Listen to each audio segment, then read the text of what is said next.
Baik, sudah jam 10 tepat di sini. Kita akan segera mulai untuk sesi pemaparan materi yang akan dibawakan oleh Ibu Maria. Namun sebelumnya, saya akan perkenalkan terlebih dahulu pembicara kita, narasumber kita pada pagi hari ini, psikolog yang sangat luar biasa, yang sudah berpengalaman lebih dari 10 tahun, sudah belasan tahun di dunia psikologi gitu. Baik, di sini saya akan membacakan terlebih dahulu singkat saja mengenai Ibu Maria Herlina Limyati. Narasumber kita pada pagi hari ini yaitu Ibu Maria Herlina Limyati, SPSI, MSI, Psikolog. Beliau lahir di Bandung pada tanggal 15 April 1975 dan beliau merupakan lulusan dari Bachelor Degree Psychologist Program dan juga Postgraduate in Child Clinical Psychology dari Fakultas Psikologi Universitas Indonesia. Silahkan untuk Ibu Maria, waktu dan tempat kami persilahkan. Baik, terima kasih Mbak Putri. Selamat siang teman-teman. Teman-teman semua nih kayaknya nih ya pas saya lihat ya.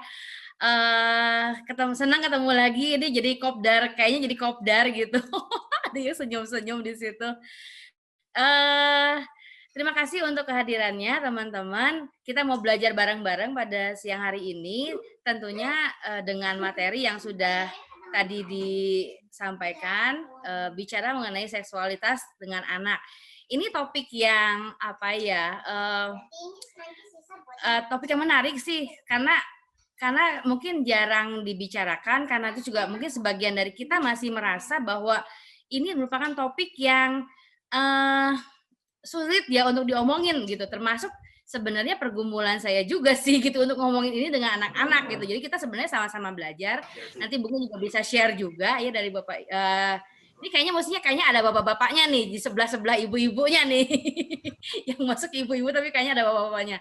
Ya memang ini karena ini sebenarnya bukan hanya bagian dari kita sebagai seorang ibu, tapi justru sebenarnya bapak-bapak juga punya peranan penting, terutama karena kalau kita punya anak laki ya, anak laki-laki, tentunya yang tahu rasanya jadi laki-laki itu ya bukan ibunya gitu, tapi juga bapaknya. Jadi ini kalau ada yang belum digeret nih suami-suami, silahkan untuk digeret ke sebelahnya sekarang gitu ya. Baiklah, saya panggil teman-teman aja ya, karena emang teman-teman sih kayaknya gitu. Teman-teman, kita mau bahas topik ini. Saya akan share screen sebentar.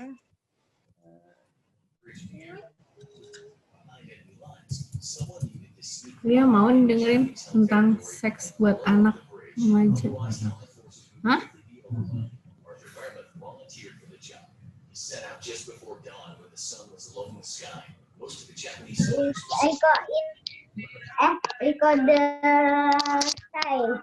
Boleh gak? Bilangnya soalnya Karena kakak ambil nasi doang, Bu. Boleh? Iya. Yang ada yang mau gantian ngomong. Ya baiklah. Teman-teman, kita mau masuk ke dalam topik kita yang hari ini akan kita bahas adalah bicara mengenai seks dengan anak ya. Nah sebelum kita masuk ke materi ini kan ada kolom chat ya teman-teman. Coba tolong tuliskan di chat aja ya teman-teman ya. Kalau teman-teman mendengar kata seks itu yang terlintas di kepala teman-teman itu apa? Coba ditulis di chat. Langsung aja, nggak usah dipikir macam-macam. Mau yang kayak gimana kayak terserah, nggak ada yang betul, nggak ada yang salah. Spontanitas ya Ibu ya. Spontanitas. Kalau dengar kata seks yang terbayang itu apa? Oke. Ya. Terima kasih.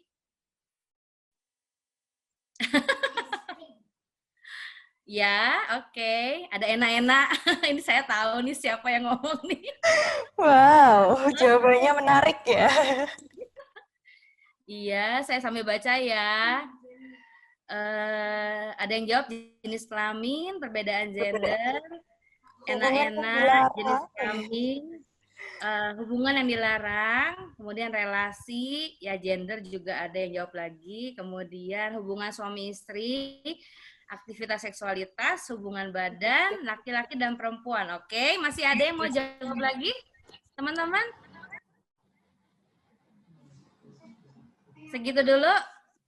Oke, ya nanti boleh menyusul ya. Terima kasih. Nah, teman-teman, jadi kalau misalnya kita mau mendengar kata seks itu yang terbayang itu seringkali ya hal-hal yang ya tadilah yang seperti itu, seperti yang teman-teman sebutkan itu tadi ya. Nah, kemudian teman-teman pernah nggak coba share search di Google, terus teman-teman masukkan kata kunci ini dan kemudian apa yang teman-teman temukan? Wah, ini loh, lihat. Ini iseng-iseng saya nih, kemarin saya pikir saya belum pernah, itu saya pikir saya coba cari, saya search, masukkan kata seks dan kemudian yang keluar adalah ini. Bayangkan kalau tiba-tiba ya, saya nggak kebayang nih kalau tiba-tiba salah satu keywords ini terklik oleh yang belum seharusnya tahu gitu ya. Waduh, saya jadi gatal-gatal nih gitu ya. Tapi justru itulah kenapa urgensi dari pengetahuan mengenai seksualitas itu perlu diketahui oleh orang tua karena untuk menghindari hal-hal yang seperti ini. Jadi anak tuh tahu informasi dari yang bukan seharusnya gitu. Jadi memang informasi ini yang benar dan yang sebaiknya adalah diberitahukan oleh orang tuanya gitu. Nah, cuma sebagai orang tua kadang-kadang kita yang susah gitu jelasinnya mulai dari mana ya gitu, bingung. Ada yang kemarin itu ada salah satu teman di grup itu ngomongin gimana caranya nelangin tentang ML ke anak gitu. Saya pikir sebelum jauh ke sana itu tentunya perlu ada tahapan-tahapan yang nggak tiba-tiba misalnya kayak gini terus menjelaskan sama seperti yang orang dewasa pikirkan, tentunya nggak seperti itu ya. Nah, jadi ini kita sama-sama saya hari ini mau mencoba membagikan apa yang harusnya mungkin secara simpel kita bisa sampaikan pada anak-anak. Nah, ya kita mulai ya teman-teman. Jadi kalau kita mendengar kata seks itu adalah sebenarnya artinya adalah jenis kelamin. Jadi kalau di kolom, kalau misalnya kita mengisi data ya yang dalam bahasa Inggris itu ada tuh salah satunya misalnya nama ya, name, terus kemudian age, usia gitu ya. Kemudian ada kolom namanya seks gitu ya. Nah, terus seksnya itu bingung nih, apa ini diisinya gitu ya, ditulis apa ini gitu, apa digambar apa gimana gitu. Ya. Sebenarnya seks, pengertian seks adalah jenis kelamin ya, atau kita juga bisa menyebutkannya sebagai perbedaan biologis antara laki-laki dan perempuan. Jadi ini adalah suatu kodrat di mana perempuan itu punya vagina dan laki-laki punya penis di situ ya teman-teman ya. Oke. Nah, kita harus membedakan antara seks dengan aktivitas seksual ya. Jadi ini adalah hal yang kita bedakan ya teman-teman. Jadi supaya kita clear ketika kita membahas mengenai seks dan aktivitas seksualitas itu merupakan dua hal yang berbeda ya. Maksudnya pengertian yang berbeda. Jadi tidak selalu yang namanya seks itu merupakan aktivitas seksual. Seks itu merupakan satu kondisi keadaan seperti itu. Aktivitas seksual berarti dijelaskan saya ngambil dari Wikipedia aja biar gampang gitu ya ngomongnya. Tindakan yang dilakukan oleh manusia untuk mengalami dan menunjukkan seksualitasnya. Nah, ini bisa dalam bentuk-bentuk perilaku mulai dari menyentuh sampai ke penetrasi kedua alat kelamin ya.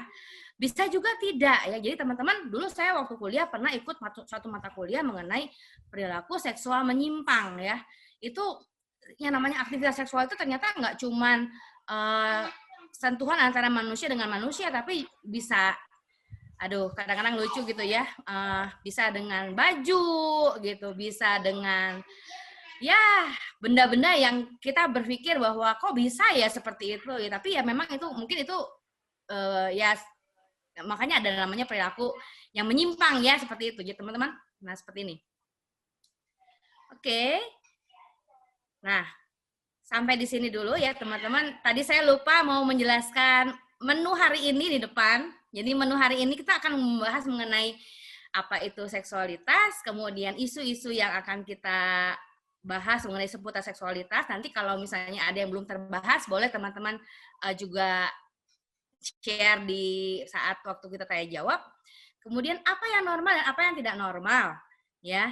Jadi sejauh mana yang normal dan sejauh mana yang tidak normal kita akan belajar juga, dan bagaimana sih peran kita sebagai orang tua dalam menyampaikan informasi atau memberikan pengetahuan yang secukupnya ya untuk anak-anak kita, seperti itu. Oke. Ya.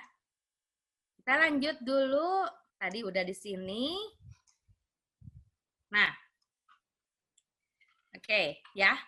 Nah, jadi sekarang kita lanjutkan teman-teman, masih mengenai apa itu seksualitas. Ada seorang tokoh psikoanalisis ya yang belajar psikologi pasti sangat kenal dengan tokoh ini, yang namanya Sigmund Freud ya. Sigmund Freud itu mempunyai teori mengenai insting ya. Ada yang pernah nonton film Basic Instinct? Ya. Nah, Freud ini mengumpulkan teori mengenai insting ya. Insting itu merupakan dorongan dasar yang dibutuhkan oleh manusia untuk dalam selama hidupannya berjalan gitu. Nah, ada dua insting ya yang mendasar dari Freud, yaitu insting hidup itu life instinct dan death instinct ya. Jadi ada dua insting. Jadi yang pertama adalah insting untuk kehidupan, yang kedua adalah insting untuk menghindar dari kematian gitu ya. Nah, jadi yang termasuk life instinct ini adalah procreation ya. Nah, dan seks masuk di sini ya. Kemudian ini ada kerjasama dan juga untuk survival. Survival itu makan gitu ya, minum gitu, seperti itu untuk pertahanan hidup. Itu adalah life instinct. Nah, kemudian ada lagi death instinct. Nah, death instinct ini adalah bagaimana membela diri ya supaya diri kita selamat gitu. Ya, dengan cara-cara seperti ini. Nah, seks itu menurut Freud termasuk dalam life instinct ya di sini. Jadi memang itu insting yang diperlukan dalam kehidupan. Nah, teman-teman, saya mau stop share screen sebentar. Saya mau tunjukin sesuatu ya.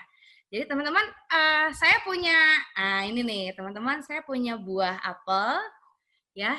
Teman-teman masih ingat pelajaran biologi bagaimana buah ini bisa ada buah. Nah, ya.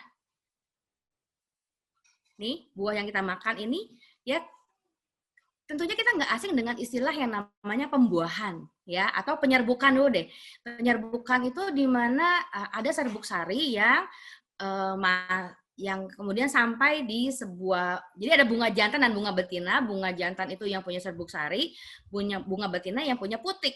Nah, ketika terjadi penyerbukan, ada benang sari yang sampai ke bunga betina, tapi yang tidak sampai masuk ke dalam sampai terjadi pembuahan gitu. Itu namanya penyerbukan. Jadi hanya serbuk sari saja yang terbang ke bunga. Tapi ketika serbuk sari itu masuk ke dalam putik ya, dan terjadilah pertemuan, nah terjadilah ini ya, akhirnya buah. Jadi yang tadinya bunga kemudian menjadi buah. Nah, ini sebenarnya merupakan salah satu contoh dari sex energy ya. Jadi memang seks itu merupakan energi yang ada secara alamiah ya, secara alamiah ada dalam kehidupan kita sehari-hari. Jadi ini merupakan, jadi kita harus mencoba untuk mengkelirkan pemahaman kita dulu nih sebelum kita ngomong sama anak-anak kita tentang seksualitas. Bahwa seks is natural, ya, seks itu alami, dan seks itu adalah memang bagian dari kehidupan kita. Kalau digunakan dengan benar ya, teman-teman.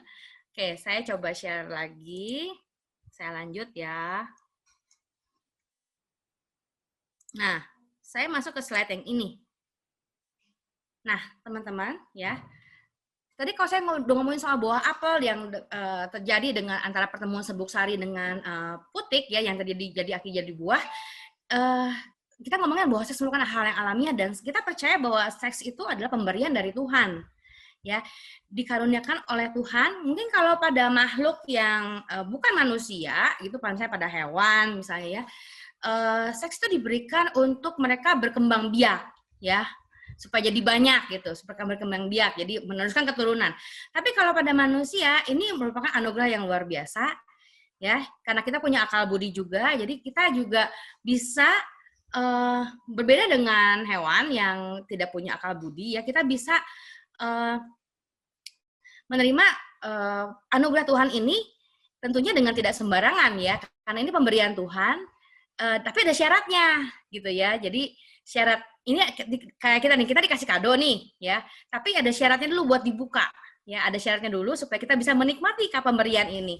Yaitu ini, yang paling gampang, kadang-kadang saya suka men-sharekan ini sama anak-anak ketika, bukan anak-anak saya ya, jadi anak apa namanya, sex education di sekolah-sekolah, syaratnya ini, ya, dengan orang yang tepat, waktu yang tepat, di tempat yang tepat, dan juga dengan orang yang menjadi true love-nya kita gitu. Jadi memang nggak bisa dengan sembarangan orang. Jadi ini udah pakemnya nih ya. Jadi dengan right person ya, dengan right person kita tahu bahwa seks itu bisa dinikmati kalau dua orang sudah saling berkomitmen menjadi suami istri. Kalau belum suami istri nggak bisa gitu ya, nggak boleh ya. Saya pikir semua agama mengajarkan hal yang sama ya, karena kalau belum menikah kemudian melakukan aktivitas seksual itu namanya adalah berdosa seperti itu.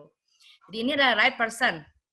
Kemudian on the right time, ya right time itu adalah waktunya kapan ya? Setelah menikah. Jadi memang jawabannya setelah menikah. Kalau misalnya belum menikah gimana? Boleh nggak? Itu kalau misalnya one night stand atau misalnya ketemu terus pengen sama-sama pengen gitu, gimana? Boleh nggak? Ya jawabannya ini, in the right time. Apakah itu waktunya sudah betul apa belum gitu ya. Kemudian on the right place ya.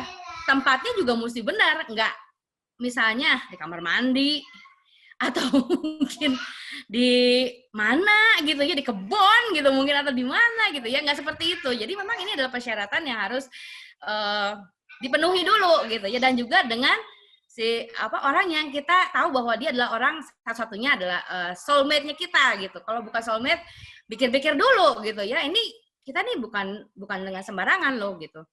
Jadi teman-teman, ada satu penelitian yang pernah saya baca bahwa aktivitas seksual itu bukan cuma sekedar aktivitasnya saja, tapi sebenarnya ada intensitas hubungan yang lebih gitu. Jadi kalau misalnya kita melakukan itu dengan orang, katakanlah dengan PSK misalnya seperti itu. Mereka mungkin karena udah mati rasa aja ya, mungkin udah karena setiap hari begitu gitu ya. Jadi mungkin nggak pakai perasaan apa-apa, tapi sebenarnya dari itu gitu ya. Sehingga kita harus menentukan, sorry agak berisik teman-teman, ini ada anak-anak di luar. Kita harus menentukan dengan siapa kita melakukan itu, ya dengan orang yang salah satunya kita yakini pasangan kita gitu, seperti itu. Ini adalah syarat untuk menikmati hadiah pemberian dari Tuhan ini gitu. Sehingga ya ini kemudian bisa menyenangkan ya, bisa enjoy tanpa rasa was-was. Mau hamil ya nggak apa-apa, orang dengan suami sendiri kok gitu ya. Kalau sama yang bukan suami, kalau hamil gimana gitu ya. Bahkan mungkin ya itu tadi ya seperti ini. Oke. Nah, ya, ini adalah bagian yang pertama kita ngomongin mengenai apa itu seksualitas, ya. Kita akan lanjut ke materi berikutnya. Nah, kita mau bahas isu-isu seputar seksualitas, ya. Nah, teman-teman, ada banyak hal yang kadang-kadang kita nggak sengaja temukan mengenai hal ini, ya.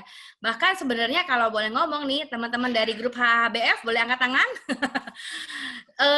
Yang menginisiasi ada kelas ini sebenarnya adalah obrolan di grup gitu ya, obrolan di grup mengenai, ya itu tuh udah ada yang angkat tangan tuh. Ya, Mak Pres. Thank you. Oke. Ya. Belum lama ini ada kasus mengenai aktris yang bernama inisial G, ya teman-teman tahu kan? Kalau nggak tahu nanti boleh cari di Twitter. Enggak ya. Tapi ya kadang-kadang ada isu-isu seperti itu yang kemudian membuat topik mengenai sex education ini jadi perlu dibahas ya. Sama seperti beberapa tahun lalu ketika ada kasus pelecehan di Jakarta International, di GIS, sekolah internasional di Jakarta. Kemudian saya lumayan banyak yang minta tuh untuk memberikan workshop sex education di beberapa sekolah, terutama sekolah-sekolah internasional yang ada di sekitar Solo sini gitu ya, karena ada kekhawatiran dari sekolah gitu ya, murid-muridnya mengalami hal yang sama atau mungkin bagaimana untuk mencegah hal ini gitu ya. Nah sekarang nih ya memang hal ini nggak apa ya, kadang-kadang muncul, kadang-kadang tenggelam gitu ya, seperti ini. Kita akan lihat satu-satu ya. Nah, nih ya. Nanti boleh nambahin, kalau mau ditambahin di chat boleh ya. Ini dari pengalaman saya pribadi sih di rumah ya. Jadi ada tadi mungkin di awal-awal Mbak Putri tadi udah ngomong ya. Pertanyaan dari mana datangnya bayi? Gimana cara jelasinnya? Dibawa dari itu sama burung bangau, dijatuhin di atap rumah ya. Atau aku keluar dari perut mama lewat mana? Ya. Nah, ini jawabnya kadang-kadang bingung nih. Ada kalau yang lewat sesar bisa kasih lihat ini loh dari sini gitu ya, ada garisnya dari situ. Kemudian apa namanya, kalau yang keluar secara normal spontan keluarnya dari mana? Apakah seperti pup gitu ya? Iyun, ada yang jawab iyun di sini. Ya, enggak ya, kita nah, kadang-kadang ini pertanyaan-pertanyaan yang bikin kuping kita jadi panas gitu ya. Terus kenapa mama punya nenen, papa enggak? Jangan salah, papa juga punya loh nenen ya. Tapi nenennya nggak keluar susu. Yang keluar susu itu cuma mama doang. Nah, kenapa? Kenapa yang punya mama bisa keluar susu, ya papa enggak gitu ya. Dan pertanyaan-pertanyaan itu akan berentet-rentet tak habis-habisnya gitu ya. Nah, kemudian ini lagi, ini dari yang di sekitar rumah saya ya. Ketika ketemu dengan seorang yang transseksual ya, terus ditanya, saya ditanya gitu, itu laki-laki apa perempuan sih gitu ya, dan itu cukup sulit untuk menjawab, apalagi kalau saya pertanyaannya anaknya di bawah umur, yang susah untuk mengetahui bahwa ada yang namanya LGBT gitu ya. Dan itu kemudian dirty words gitu ya. Jadi mungkin teman-teman sebagian juga udah tahu bahwa kalau kita memperkenalkan nama-nama alat kelamin itu sebaiknya memang adalah dengan nama yang sebetulnya gitu ya. Kalau bahasa Indonesia kadang-kadang suka jadi aneh-aneh, apalagi termasuk kalau jadi bahasa daerah gitu ya, itu punya istilah sendiri-sendiri. Tapi secara ilmiahnya ya, kita menyamakan bahwa alat kelamin laki-laki itu adalah penis, alat kelamin perempuan adalah vagina. Dan kita nggak usah risih untuk ngomong ini. Jadi coba, ada yang masih risih dengan mendengar kata penis dan vagina? Mungkin lebih familiar dengan nama-nama yang lain ya, gitu ya, yang kadang-kadang bisa terbang, gitu ya, kadang-kadang bisa dimakan, gitu ya, ya lucu-lucu lah gitu ya. Tapi memang sebenarnya kita cukup sebenarnya menyebutkan dua jenis alat kelamin itu dengan namanya sebenarnya aja gitu, dengan kata penis dan vagina. Nah, yang lucu itu sebenarnya sekarang belakangan ini karena anak-anak saya nih banyak main sama anak tetangga, mereka jadi tahu gitu bahwa oh, kalau alat kelamin laki-laki itu namanya ini loh gitu. Ya. Ya gitulah ya, namanya juga hidup bersosialisasi, jadi pengetahuan tambah banyak ya gitu. Nah, kemudian selain dirty words gitu ya, ada lagi, nah ini suatu hari anak saya nanya pelakor itu apa. Ada yang nggak tahu, ibu-ibu, teman-teman, tiba-tiba ditanya pelakor loh. Bingung nggak jelasinnya. Kemudian bucin. Nah, kalau bucin itu saya baru tahu ketika saya memberikan kayak semacam pembinaan pranikah gitu ya. Terus topiknya waktu itu lah tentang bahasa cinta gitu. Jadi ada bahasa cinta, salah satunya misalnya dengan service gitu ya, kemudian ada dengan gift, dengan sentuhan dan seperti itu. Nah, kemudian tiba-tiba muncul salah satu persatu ngomong, ya aku bukannya bucin sih gitu ya, tapi saya mikir bucin apa ya, bucin apa gitu, istilah baru ternyata gitu ya, budak cinta gitu ya. Nah gitu.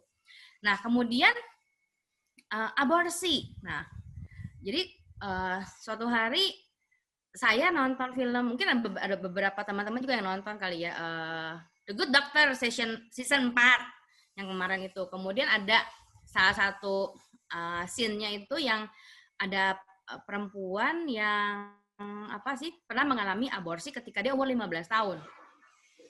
Terus anak saya nanya, hah 15 tahun?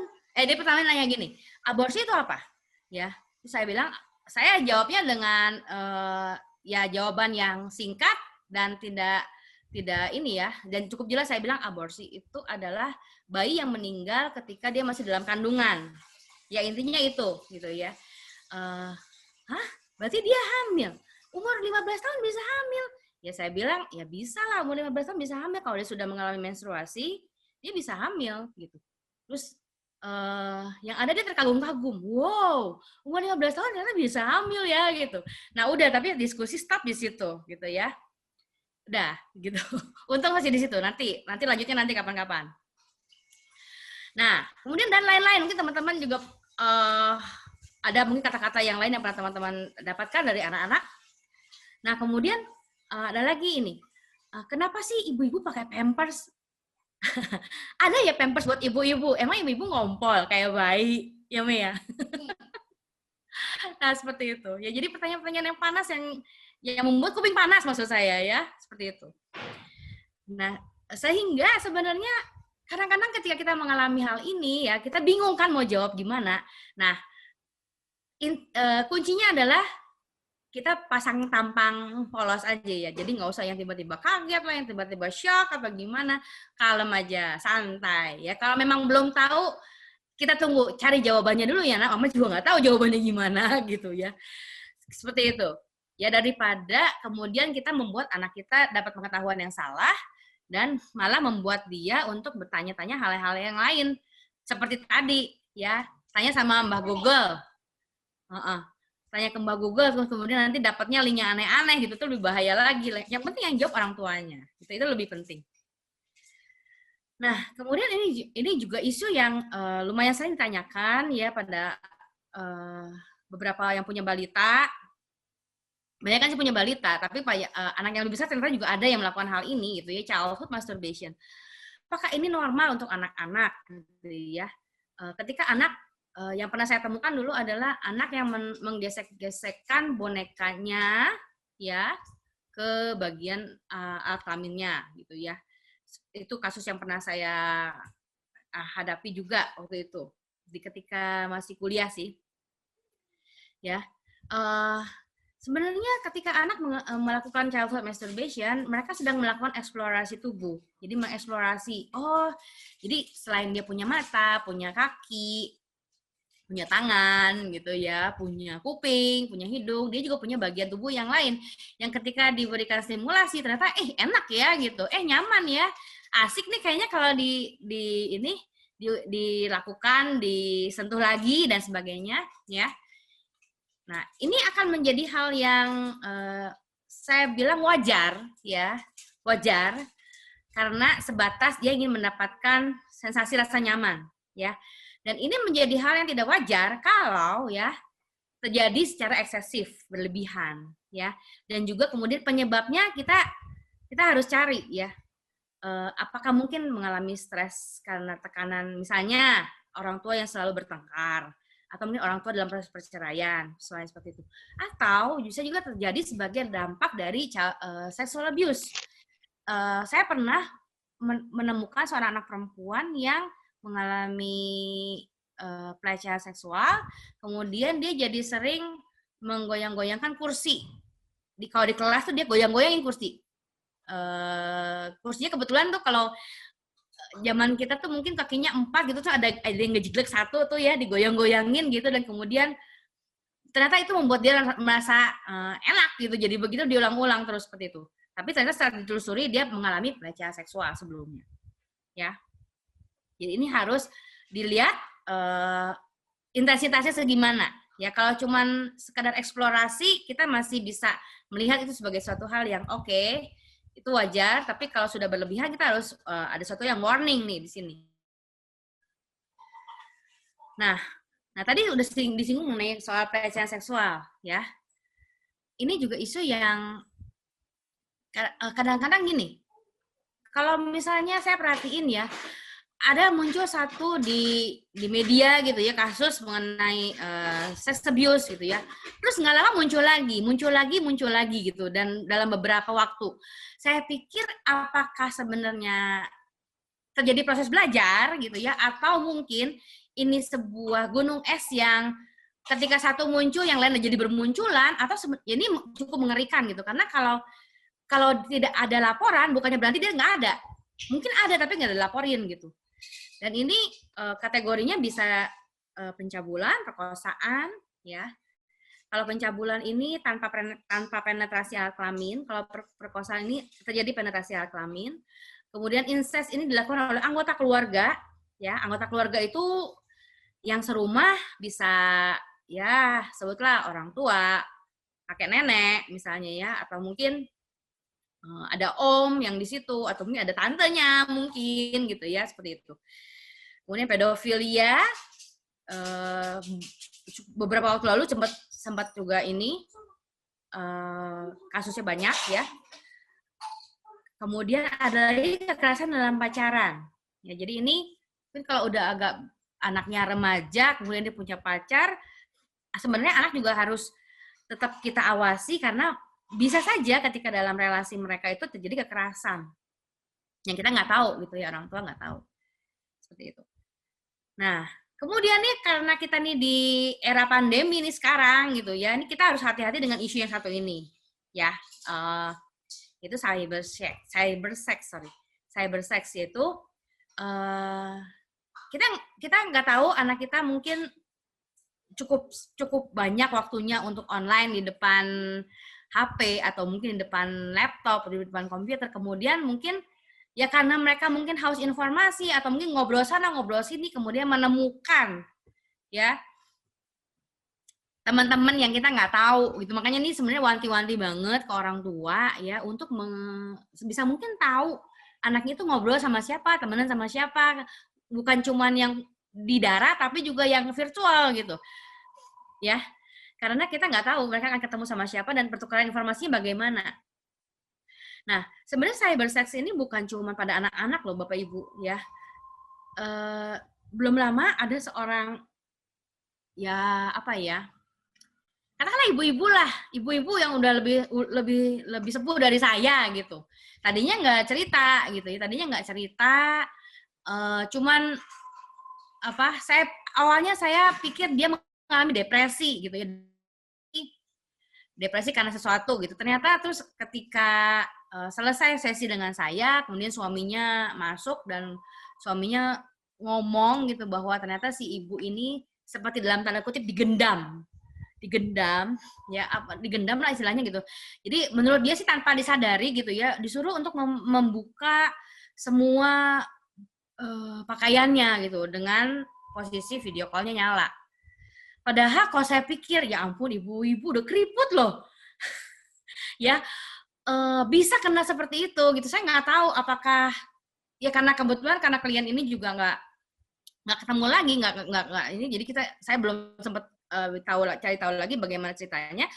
Cuman maksudnya ini isu yang ternyata tidak mengenal batas usia nih. Anak-anak bisa mengalami ini juga, orang dewasa juga bisa gitu. Ya. Saya ingat waktu saya masih pacaran waktu itu ya, ada seorang teman yang wanti-wanti sama saya, Ci, apapun yang terjadi gitu ya, jangan pernah merekam atau memfoto ya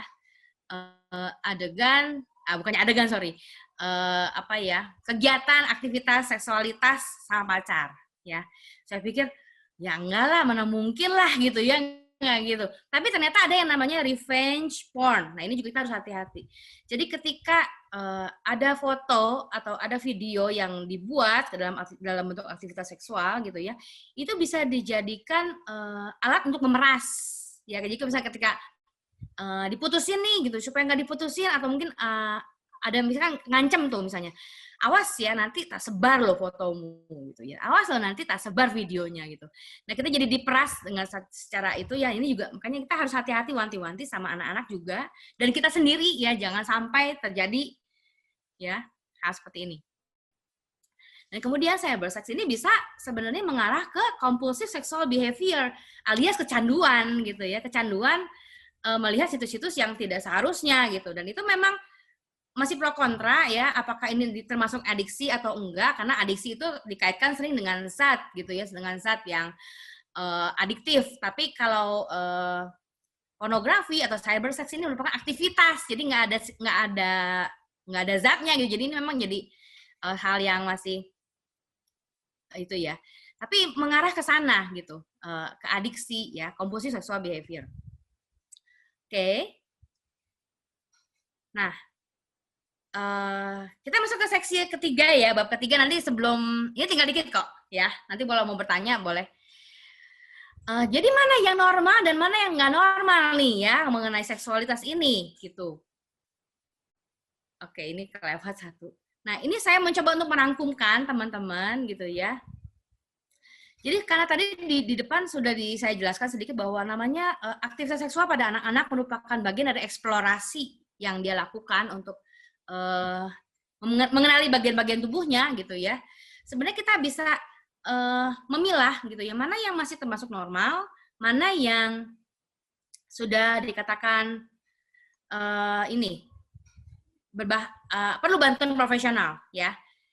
Jadi kalau misalnya pada anak-anak itu mereka bertanya mengenai alat kelamin, payudara, hubungan seksual, dari mana datangnya bayi, itu masih normal. Tapi ketika misalnya gini, ketika ngobrol-ngobrol dan menyinggung mengenai aktivitas seksual dan mereka merasa takut, nah ini alarm mulai bunyi nih, gitu ya. Kenapa nih ya? Gitu. Karena kan satu hal yang sebenarnya yang normal seharusnya gitu. Tapi dia merasa ketakutan. Ada hal yang ada apa gitu. Kemudian tapi jangan buru-buru curiga juga. Kadang-kadang kita udah lemes duluan gitu ya, orang tuh udah lemes duluan. Aduh, anakku kenapa nih ya gitu. Santai aja dulu ya Bapak Ibu. Kemudian ketika mereka terus bertanya mengenai seksualitas gitu ya. Kemudian untuk anak seusianya pengetahuan seksualitas itu ternyata terlalu banyak gitu ya. Itu kita perlu bantuan profesional. Ada apa dengan anak ini gitu ya? Dapat informasi dari mana gitu. Kebanyakan apalagi misalnya kalau orang tuanya nggak pernah ngomong, nggak pernah jelasin, terus tiba-tiba anak ini tahu macam-macam gitu ya. Ini kita mungkin memerlukan bantuan profesional di situ. Nah, kemudian tertarik melihat orang yang ada di kamar mandi, ya, normal, ya. Tapi kalau pengen terus-terusan di kamar mandi ketika ada orang lain, nah ini nggak bener nih gitu ya. Kenapa gitu. Kemudian main dokter-dokteran, ya, itu masih dalam batas wajar, kecuali kalau sudah sampai memaksa anak lain main, yuk dipaksa gitu loh, yuk buka baju gitu misalnya gitu ya. Ya ini kemudian tertarik mengenai kelahiran, ya itu masih normal. Terus kemudian memperlihatkan alat kelamin pada orang lain, sebenarnya kita kan sering lihat tuh anak cewek kadang-kadang ya lagi pakai rok tiba-tiba roknya diangkat gitu. Terus orang tuanya langsung nggak boleh gitu. Ya sebenarnya itu dalam batasan yang wajar saya bilang. Tapi kalau misalnya dia ingin telanjang di depan berdiri berkali-kali, itu tidak wajar ya. Atau pengen dilihat di depan umum gitu, itu nggak wajar gitu ya. Ada apa dengan anak ini? Ereksi pada anak laki-laki wajar ya. Tahu mungkin, kalau saya karena nggak pernah ngalamin ini gitu. Cuman yang pernah saya gini, jadi anak saya itu pakai piyama, kemudian celananya tuh sobek kan, bolong bawahnya. Terus dia nggak pakai daleman gitu. Terus tiba-tiba penisnya muncul gitu. Terus dia nunjukin, Mbak ini mah gitu. Bisa keluar gitu. Nah, tapi ya udah. Kemudian setelah itu saya bilang ganti celananya. Udah pakai celana dalam, itu caranya celana piyamanya mau dijahit dulu gitu. Udah cukup segitu aja penanganannya gitu ya. Nah, kemudian menyentuh alat kelamin ketika tidur ya, itu masih dalam hal yang wajar karena mencari rasa nyaman. Sama seperti misalnya kalau anak merasa tidak nyaman kemudian dia menghisap jempol, kira-kira seperti itu. Ya. Itu jadi hal yang tidak wajar ketika dia melakukannya pada orang lain atau tidak sewajarnya dilakukan oleh anak-anak gitu. Jadi misalnya ya seperti mungkin dia melihat orang dewasa melakukan hal itu dan kemudian ditirukan. Ya. Nah, ini beberapa hal mana perilaku yang normal dan mana yang perlu bantuan ya. Jadi ketika misalnya melihat gambar orang telanjang, ya itu bagian dari ya ketertarikan ya, dia memang tertarik, oh ini kok nggak pakai baju ya gitu. Tapi kemudian ketika melihat gambar orang telanjang dan kemudian ya, dia melakukan masturbasi, nah itu jadi hal yang perlu kita waspadai gitu ya, ini ada apa. Kemudian oh ya, mengenai mencium atau dicium gitu ya. Ini juga hal yang wajar ya, teman-teman. Kita kan kalau sayang kan misalnya sama sama orang tua atau mungkin sama adik, sama kakak kan dicium gitu ya. Tapi kalau misalnya dengan orang yang tidak dikenal gitu ya, nah ini jadi hal yang kenapa nih gitu. Karena itu kan bagian yang cukup private gitu dicium. Seperti itu. Ya. Oke, ini nanti kita bahas lagi nanti dalam diskusi. Ya. Apa ini? Oke, nah sekarang bagaimana peran kita sebagai orang tua ya dengan melihat tadi ada isu seksualitas, kemudian mungkin setiap anak berbeda-beda ya, terus juga lingkungan kita juga berbeda-beda ya teman-teman gitu. Jadi bagaimana kita menyikapi hal ini ya ketika misalnya anak-anak kita diperhadapkan dengan atau kita sendiri diperhadapkan dengan anak-anak yang bertanya ya dengan yang membuat kuping kita panas tadi gitu.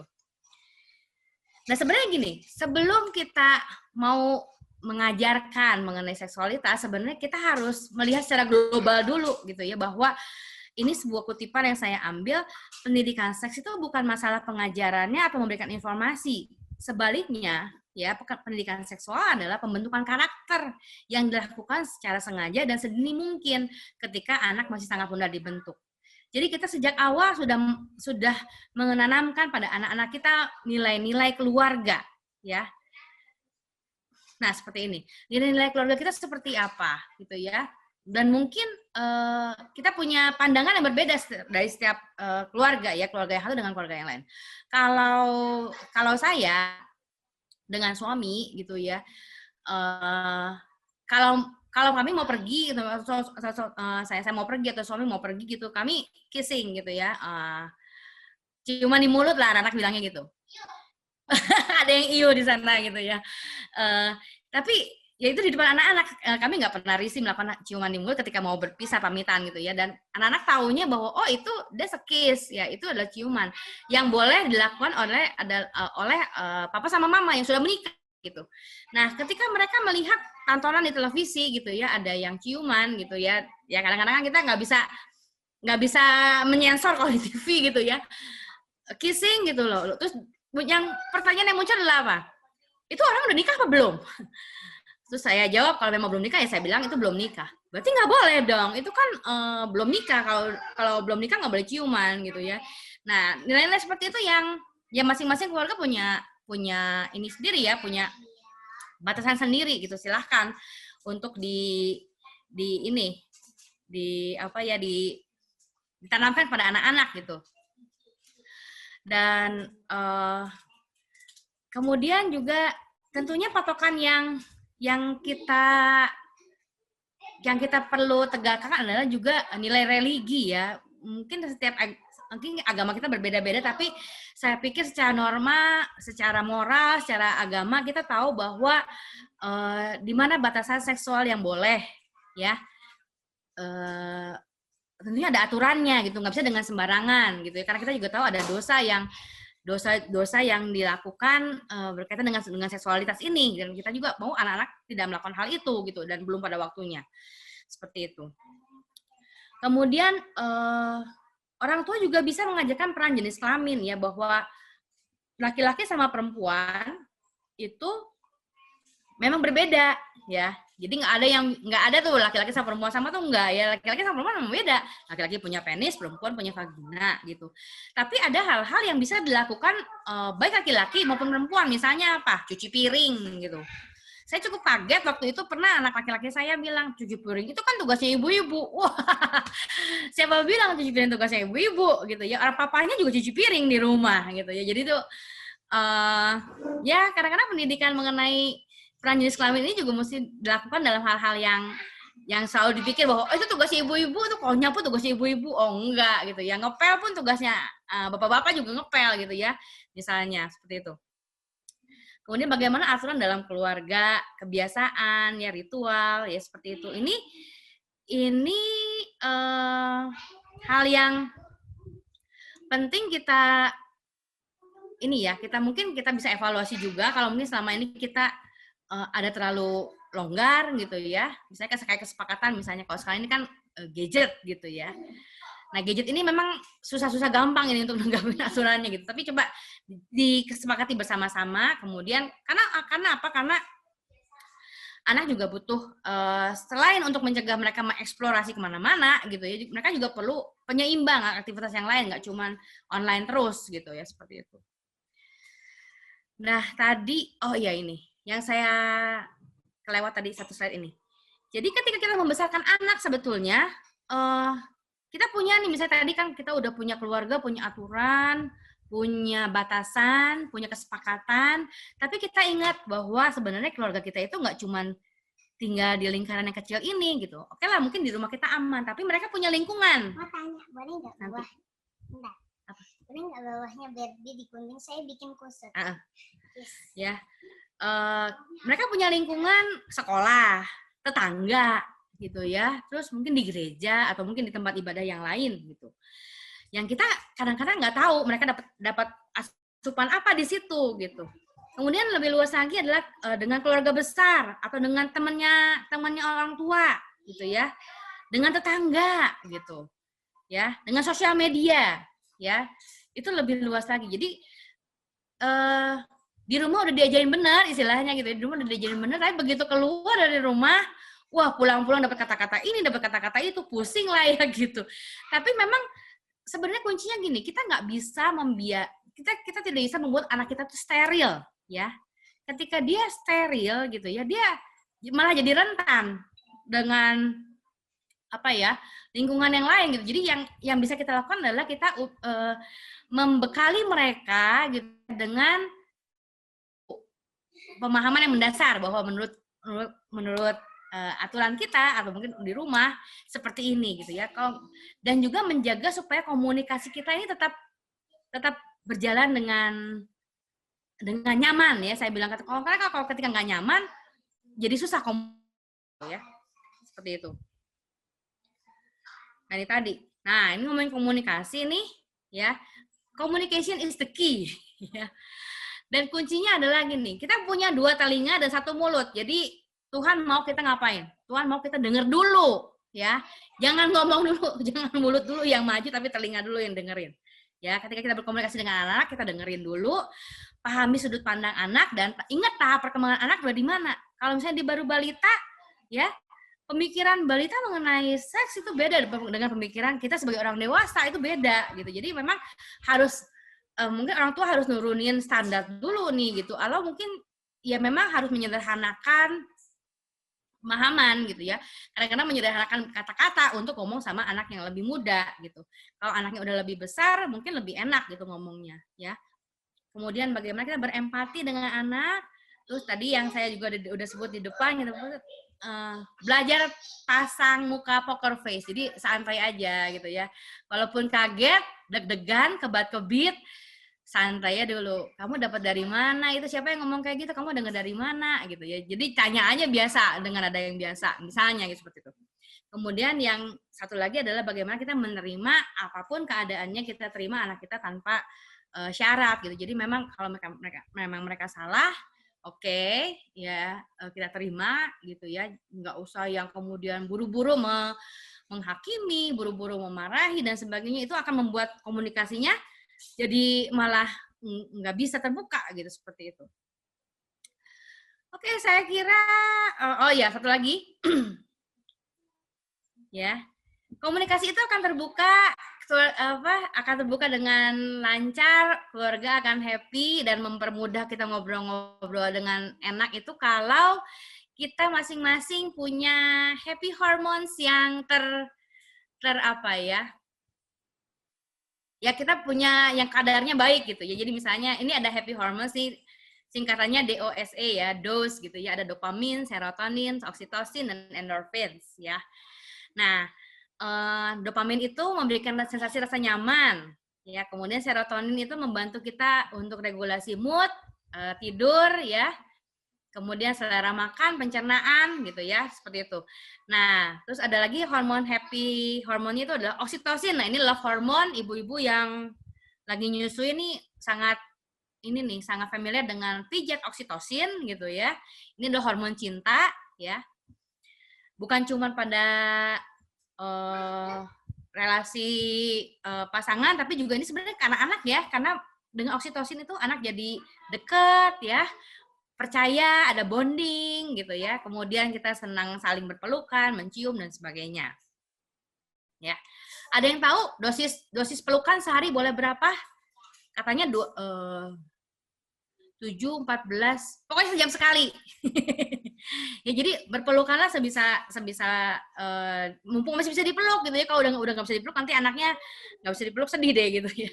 Tapi pelukan itu memberikan kita rangsangan yang memacu terbentuknya hormon oksitosin dan itu membuat anak merasa nyaman gitu ya. Jadi memang apalagi kalau misalnya anak itu bahasa cintanya adalah bahasa sentuhan. Nah, ini memeluk itu merupakan perwujudan bahwa dia merasa disayang seperti itu.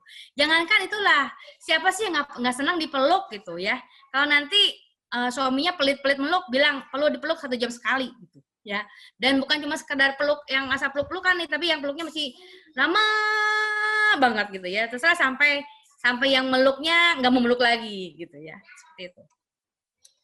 Nah, kemudian endorfins ini adalah hormon yang berupa morfins alami. Nah, kalau morfins kan Bapak Ibu pernah dengar ya, teman-teman, penghilang rasa sakit ya. Kalau yang disalahgunakan kita tahu juga bentuknya seperti apa gitu ya. Nah, tubuh kita tuh menghasilkan morfin yang alami, sebenarnya namanya endorfins ya. Yang membuat kita merasa nyaman dan itu bisa didapatkan dari tips-tips di sebelah kanan ini yang berwarna-warni ya. Kalau serotonin itu bisa didapat, ini serotonin ya, bukan serotonin. Serotonin itu dengan jalan-jalan di alam, ya, olahraga, lari, ya, berjemur, olahraga, berenang, bersepeda, itu bisa menghasilkan hormon, memacu hormon serotonin tadi ya, supaya moodnya jadi bagus seperti itu. Kemudian oksitosin itu dengan main dengan kucing ya, nih kebetulan di rumah nih lagi punya kucing adopsi baru gitu ya. Kemudian pegangan tangan, dipijet gitu ya. Ini anak saya yang gede udah nggak mau dipijet karena geli katanya. Ya. Kemudian dopamin itu didapatkan dari ya makan yang enak-enak ya. Ngerjain tugas selesai gitu ya, itu dopamin. Kemudian endorfin itu dari ketawa, nonton yang lucu-lucu ya. Sama makan ini nih saling bertukar jokes, kemudian olahraga juga bisa menghasilkan endorfin dan juga makan dark coklat. Nah, ini bisa dari situ. Nah, kalau tubuh kita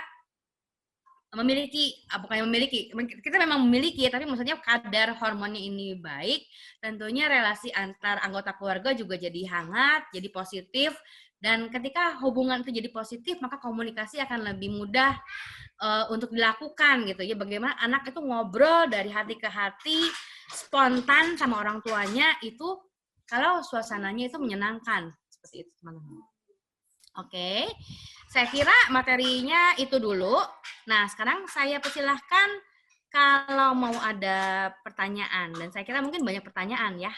Mau satu langsung dijawab atau dikumpulkan terlebih dahulu, Ibu? Boleh saya jawab langsung aja biar kalau mungkin ada yang sama mungkin bisa digabung ya.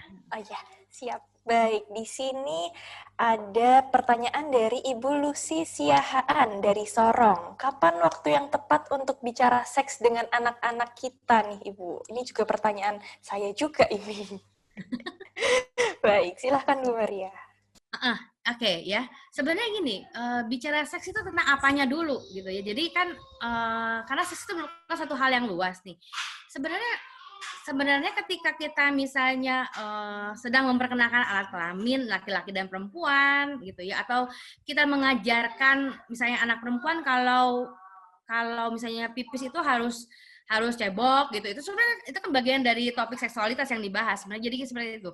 Jadi saya kira bisa ketika misalnya kita melakukan aktivitas sehari-hari ya, misalnya gini, kalau ngomongin soal misalnya gini, untuk mencegah anak-anak ini ya pelecehan seksual misalnya katakan seperti itu. Jadi kita bisa ngasih tahu bahwa kalau misalnya ada yang megang bagian tubuh yang nggak tertutup oleh baju itu berarti nggak boleh. Mungkin kalau yang Muslim mungkin memang terbiasa dengan pakaian yang tertutup ya, tapi misalnya yang non Muslim kan kadang-kadang ya pakaiannya kan ya nggak minim sekali sih, cuma maksudnya area yang tertutup oleh pakaian itu nggak boleh disentuh gitu.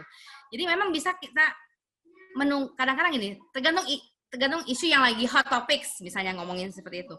Atau memang kita harus spesifik ngomong, karena kita ngerasa bahwa anak kita nih udah mulai harus tahu nih, gitu ya. Kayak misalnya anak saya yang laki-laki, sepertinya memang sudah memasuki prapuber gitu ya, karena badannya udah bau. Gitu.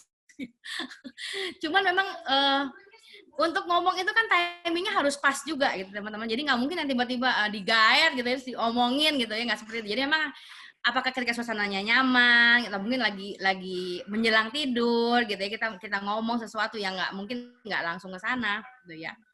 Ini saya punya satu PR yang belum saya kerjakan sampai sekarang. Saya punya buku ini nih Bapak Ibu. Nih, kata nggak ya? Ini tentang petualangan Willy ya. Willy the Sperm ya. Willy ini judulnya Where Willy Went. Ini bukunya menarik karena dia menerangkan perjalanan proses reproduksi, tapi dengan gambar-gambar yang lucu, perjalanan si Willy sebagai sperma, dia ketemu sama sel telur. Nah, udah beli ini aja juga saya masih nunggu kapan ya timingnya untuk ngomong sama si bocah gitu. Jadi tadi mungkin gitu ya, disesuaikan dengan topiknya apa yang perlu anak-anak tahu, boleh menunggu waktu yang tepat, atau mungkin ketika isu itu muncul gitu ya, langsung kita coba selesaikan, atau mungkin kita jawab saat itu. Kalau misalnya kita punya jawabannya, dijawab saat itu. Kalau misalnya belum punya, jadikan itu PR. Ntar ya, mama tanya dulu ya, atau mama cari tahu dulu, karena kalau misalnya kita jawabnya asal juga anak nanti jadi taunya salah seperti itu. Gitu kira-kira Lucy. Saya tahu nih kayaknya orangnya. Rekan juga ini ya Ibu. Baik, jadi kita harus melihat ke situasi dan kondisinya juga gitu. Untuk kapan tahu sih waktu untuk bicara tentang seks kepada anak. Baik. Oke, Mas. Thank you. Ya, terima kasih Ibu Lucy. Untuk pertanyaan selanjutnya dari Putri Ayu Rahayu. Bu, saya mau nanya terkait slide childhood masturbation.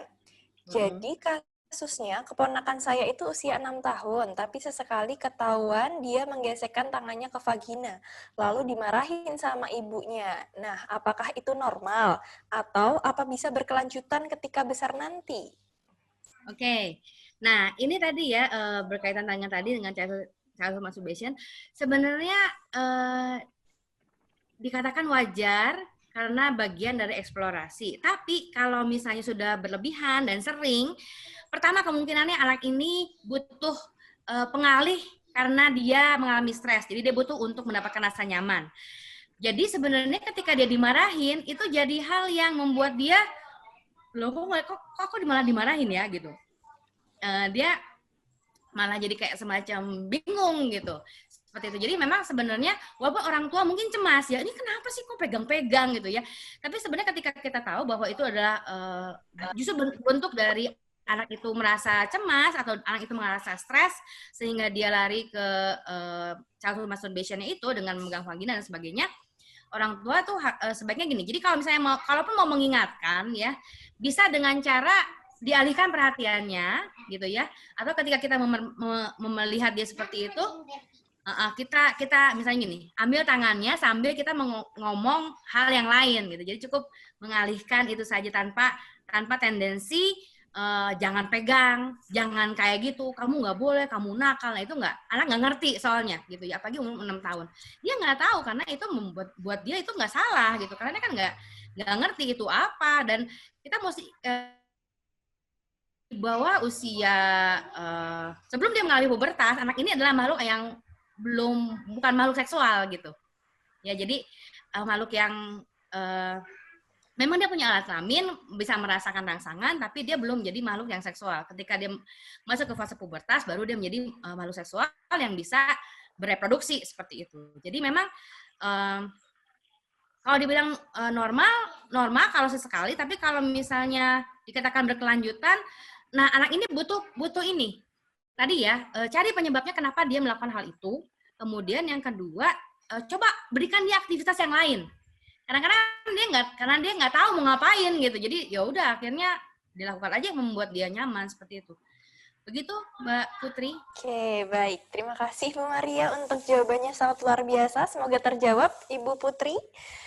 Oh, Putri dan Putri. Iya, makasih Bu, sudah terjawab. Ibu Ya. Putri, terima kasih. Untuk selanjutnya dari Ibu Emayati, bagaimana kalau kedua orang tua bekerja? Pastinya intensitas pelukannya tidak sebanyak yang disarankan nih, Bu Maria. Kira-kira ada solusi lainkah selain pelukan? Pelukan virtual, Bu.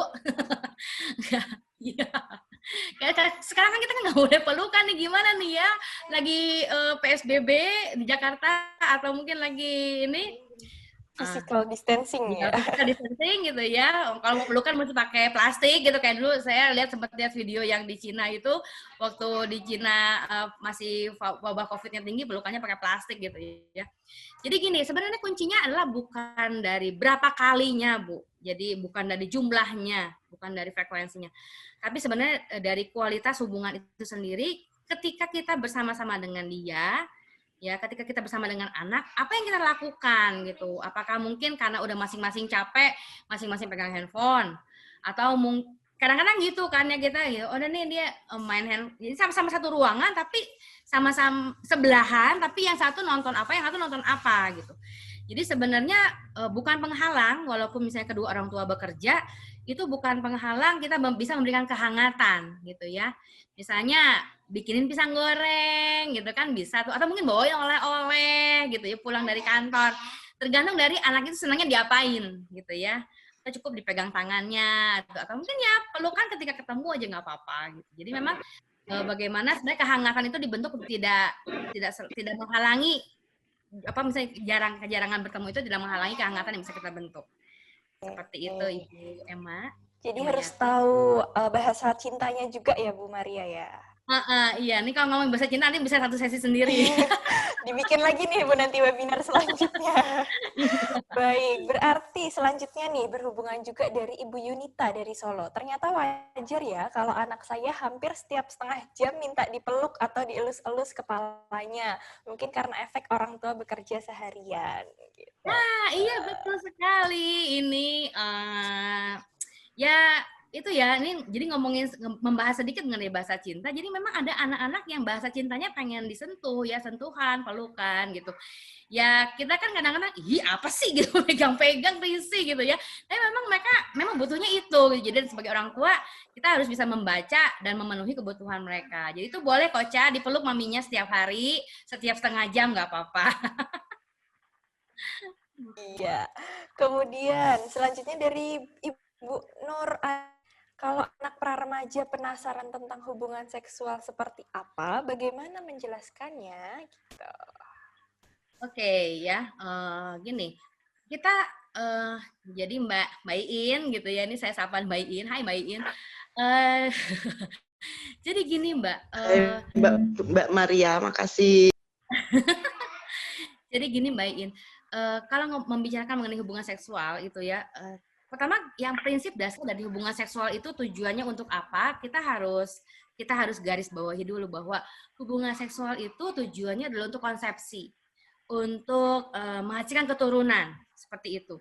Jadi itulah kenapa hubungan seksual itu punya pagar, ya, punya pagar hanya bisa dilakukan oleh orang yang sudah menikah, ya, dan ada aturannya seperti itu. Tapi kalau mereka mau tahu nggak? Kalau mereka penasaran gitu ya, jadi kita bisa mengatakan bahwa antara laki-laki sama perempuan sudah Tuhan berikan masing-masing suatu dorongan ya, untuk tujuan utamanya tadi adalah untuk procreation ya, tapi ya ketika terjadi hubungan seksual itu ada misalnya bisa dijelaskan dengan konsepsi ini. Kalau ini kan bertemunya sperma dan sel telur gitu ya. Cuma nanti emang berlanjutnya biasanya kok bisa ketemu, gimana ketemunya gitu, apa dengan ciuman gitu ya, sampai itu akhirnya nggak mau ciuman, takut hamil gitu ya. Kita memang sesuaikan dengan ini ya Mbak, dengan apa usianya. Kalau memang mereka udah usianya kira-kira pubertas, mereka harus tahu bahwa hubungan seksual itu adalah penetrasi penis ke dalam vagina. Sebenarnya untuk apa mereka tahu itu? Supaya mereka mencegah. Karena jadi mereka tahu kalau misalnya terjadi penetrasi penis ke vagina, itu bisa terjadi kehamilan. Dan kalau itu masih di bawah umur atau itu di bawah belum menikah, itu adalah sesuatu hal yang belum boleh dilakukan gitu. Jadi memang katakan saja, dijelaskannya seperti itu. Dan nggak usah khawatir kalau kita menjelaskan secara apa ya, ilmiah gitu ya. Anak juga bisa memahami itu sebagai satu bagian dari pengetahuan, bukan bagian dari, kan kalau kadang-kadang kita suka dengar ya anak-anak yang ya mungkin kita nggak tahu ya dengan punya plesetan-plesetan tersendiri dengan hal-hal seperti itu ya, kita sebenarnya cukup membekali dengan anak kita yang dengan pengetahuan yang benar, dan kita harus pasang batasnya di mana gitu, seperti itu. Saya kira gitu Mbak Iin. Maaf saya tanya langsung ya untuk klarifikasi. Kalau tanya sampai ke cara melakukan, kan dia sudah paham bahwa terjadinya kehamilan itu bertemu sperma dan sel telur. Tapi ya persis seperti yang Mbak Maria sampaikan tadi, lanjut pertanyaannya dengan bagaimana caranya, yang satu di tubuh laki-laki, satu tubuh perempuan gitu. Terus kemudian kan tanya tentang hubungan suami istri gitu kan, itu teknisnya bagaimana, caranya bagaimana, apakah pas kalau kemudian dia kan terus membandingkan dengan binatang, misalnya kayak kucing, ayam gitu Mbak. Ya. Mana? Terima kasih. Ya. Ya, itu bagian yang memang kita nggak bisa hindarkan ya, ketika mereka melihat misalnya ada kucing jantan dengan kucing betina lagi kawin gitu, atau misalnya dengan ayam seperti itu. Ya kurang lebihnya seperti itu. Katakanlah jelas bahwa itu merupakan hubungan seksual tapi yang dilakukan oleh binatang. Tapi pada manusia hubungan seksual bukan cuma sekedar yang sama seperti dilakukan oleh ya makhluk lain itu gitu ya, tapi harus ada tadi Mbak yang 4 syarat tadi, right person, right time, right place, dan true love gitu. Jadi kalau misalnya ditanya bagaimananya, kamu akan tahu nanti. Jadi ini seperti kado, ini berhubung mau Natal, ya ini ada kado, tapi dibukanya nanti. Cuman boleh waktu kamu udah ulang tahun misalnya gitu. Sama seperti kalau kamu pengen tanya hubungan seksual itu seperti apa, kamu akan tahu ketika saatnya nanti tiba. Bisa dikatakan seperti itu. Sama sebenarnya seperti ini. Kapan kamu boleh naik sepeda motor? Kalau kamu udah punya SIM. Seperti itu. Kapan kamu punya SIM kalau udah umur 17 tahun? Jadi ada syaratnya gitu. Seperti itu. Saya kira penjelasannya seperti itu Mbak Iin. Ya, terima kasih Mbak. Lega. Terima kasih banyak. Baik, terima kasih Bu Iin. Sudah terjawab untuk pertanyaannya gitu. Jadi benar-benar sex as a gift from God. Jadi ada orang yang tepat, waktu yang tepat, tempat yang tepat, dan juga true love yang paling penting ya Bu Maria. Baik, untuk selanjutnya dari Ibu Dita di Denpasar. Untuk antisipasi Bu, apakah ada ciri-ciri atau gejala anak-anak yang sering melakukan masturbasi? Karena pasti kebanyakannya melakukannya sembunyi-sembunyi jika mereka tahu itu salah. Tentunya gini, ya ciri-cirinya adalah yang pertama gini, Ibu Dita, menurut Ibu Dita masturbasi itu salah atau enggak? Jadi itu dulu sebenarnya itu ya. Saya pikir ketika dari situ kemudian kita tarik karena itu merupakan jadi nilai ibu dan diterapkan juga pada anak-anak. Sebenarnya gini. Nah, karena ini saya nggak tahu anak-anaknya tuh, ini anak yang melakukan masturbasinya itu masih di bawah umur atau sudah pubertas. Karena kalau sudah pubertas tentunya dia punya dorongan seksual. Ya dorongan seksual yang memang akhirnya karena ingin dipuaskan yaitu, dan dia melakukan masturbasi. Ini saya katakan wajar ya, karena itu memang dorongan hormonal seperti itu. Tapi kalau sering, itu kemungkinannya 2. Dia nggak tahu lagi mau melakukan apa, ya, nggak punya aktivitas yang lain untuk mengalihkan, misalnya seperti itu, atau kemungkinan dia terpapar dengan tadi cybersex itu atau dengan pornografi seperti itu, sehingga memang jadi dia secara otomatis mengalami ketagihan seperti itu, adiksi.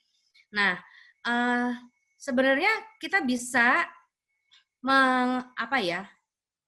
pertama gini, kalau kita memang belum tahu apakah dia ini sering misalnya ngumpet di kamar itu ngapain, atau di kamar mandi berlama-lama dia ngapain, kita cukup dengan membantu membuat dia sibuk gitu ya, bikin dia sibuk dengan mengajak dia olahraga misalnya, atau dengan mencarikan aktivitas yang lain sehingga dia punya alternatif untuk melakukan kegiatan lain selain melakukan masturbasi itu tadi.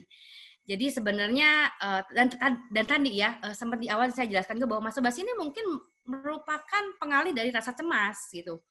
Nah, ini juga apakah mungkin dia punya kecemasan gitu ya, kecemasan terhadap apa gitu, apa ada masalah di keluarga atau dengan masalah dengan teman dan sebagainya, itu dulu yang mesti coba digali juga Bu Dita. Daripada kita mau mergoki gitu atau mungkin menjadi satpam nengokin anak tuh kalau lama banget sih di kamar lagi ngapain, kita buka gitu. Ingat ya, anak juga punya privacy gitu. Itu juga yang harus kita hargai. Jadi ya anak remaja apalagi gitu ya. Jadi memang ketika kita mau ingin dihargai, kita juga belajar untuk menghargai anak-anak, privasi anak kita juga gitu. Walaupun kita gemes banget pengen tahu gitu. Seperti itu Bu Dita. Iya, terima kasih untuk pertanyaan Bu Dita. Sudah terjawab Ibu? Ya, terima kasih karena tadi saya kan melihat tabelnya dari Bu Maria yang gejala yang tidak wajar yang di tabel tengah dan kanan itu tadi. Jadi saya pikir antisipasi aja apakah ada gejala khusus supaya bisa mengorek-ngorek anaknya menjadi Ibu Maria katakan tadi. Oh iya, Ya. Iya. Ya. Ya, terima kasih Bu Maria atas jawabannya. Ya. Terima kasih Bu Dita. Nah, dari jawaban Bu Maria ini tadi juga menjawab pertanyaan selanjutnya ya di situ dengan bagaimana sih cara untuk menjaga anak supaya tidak melakukan hal-hal yang memang di luar dari hal-hal batas normal gitu ya Ibu ya, dengan memberikan aktivitas fisik mungkin ya, atau mungkin mencari kesibukan gitu ya Bu Maria. Baik, untuk pertanyaan yang serupa sudah terjawab. Selanjutnya dari Jakarta, anak saya usia 11 tahun nanya, "Ma, ciuman bibir yang kayak di film itu kan lama banget, mereka tuh ngapain sih?" gitu. Bingung jelasinnya Bu, tolong bantu jawab, seperti itu. Mau jelasin gimana Bu? Bu Yuli? Ya sebenarnya ya that's a kissing, jadi ya itu memang ciumannya seperti itu. Jadi memang kalau kita mau contohnya juga gimana ya, susah juga gitu jelasin ke anak-anak. Kita bisa bilang bahwa itu saking sayangnya, sayang banget gitu sehingga akhirnya ciumannya lama seperti itu ya. Karena apa ya, kalau misalnya mau diceritain detailnya juga susah juga sih gitu. Jadi memang jadi ekspresi dari cinta itu bisa dengan ciuman. Tapi ingat ya, tidak semua ciuman itu sama dengan cinta loh. Jadi memang itu sebenarnya jadi Yuli bisa membuka satu topik yang lain gitu. Jadi memang karena kissing adalah ekspresi dari cinta gitu ya, tapi kemudian kita bisa bilang juga bahwa nggak semua loh orang yang dicium itu artinya cinta gitu. Bisa dengan seperti itu juga. Tadi ada yang bagian yang saya mungkin kelewat di depan bahwa seks itu bukan sama dengan cinta ya Bapak Ibu. Jadi kalau misalnya ada orang yang minta misalnya, kalau kamu sayang sama aku, ayo dong kita melakukan hubungan seks, itu belum tentu cinta gitu ya, seperti itu. Tapi kalau cinta diekspresikan dalam bentuk seks, itu iya betul seperti itu. Tapi kalau misalnya ini pun yang jadi bekal anak ketika mereka berpacaran gitu, ketemu sama cowok atau cewek yang ngajak mereka untuk melakukan hubungan seks, hati-hati gitu, karena belum tentu, justru kalau mereka sayang nggak akan gitu melakukan hubungan seks gitu, seperti itu. Karena kan hubungan seks itu menyakiti kalau di luar pernikahan gitu ya. Kalau mereka mencintai, mereka saling mencintai, benar-benar sayang, itu mereka akan tunggu sampai mereka menikah gitu. Itu adalah gift yang ditunggu sampai ketika mereka boleh menikah. Sebenarnya gitu. Gitu ya. Baik, Bu Yuli. terjawab Ibu Yuli. Terima kasih Bu Maria. Iya, kemudian selanjutnya ada yang memberikan tambahan nih, mungkin sekarang makin bebas aja pergaulan remaja, pengaruh sinetron-sinetron di TV. Memang mau nggak mau fondasi di keluarga yang diperkuat, belum pengaruh internet juga gitu ya, dari Viantonius. Nah, ini benar banget. Iya, betul sekali. Jadi memang fondasi di keluarga diperkuat dan juga kita harus ini ya, saya kira gini,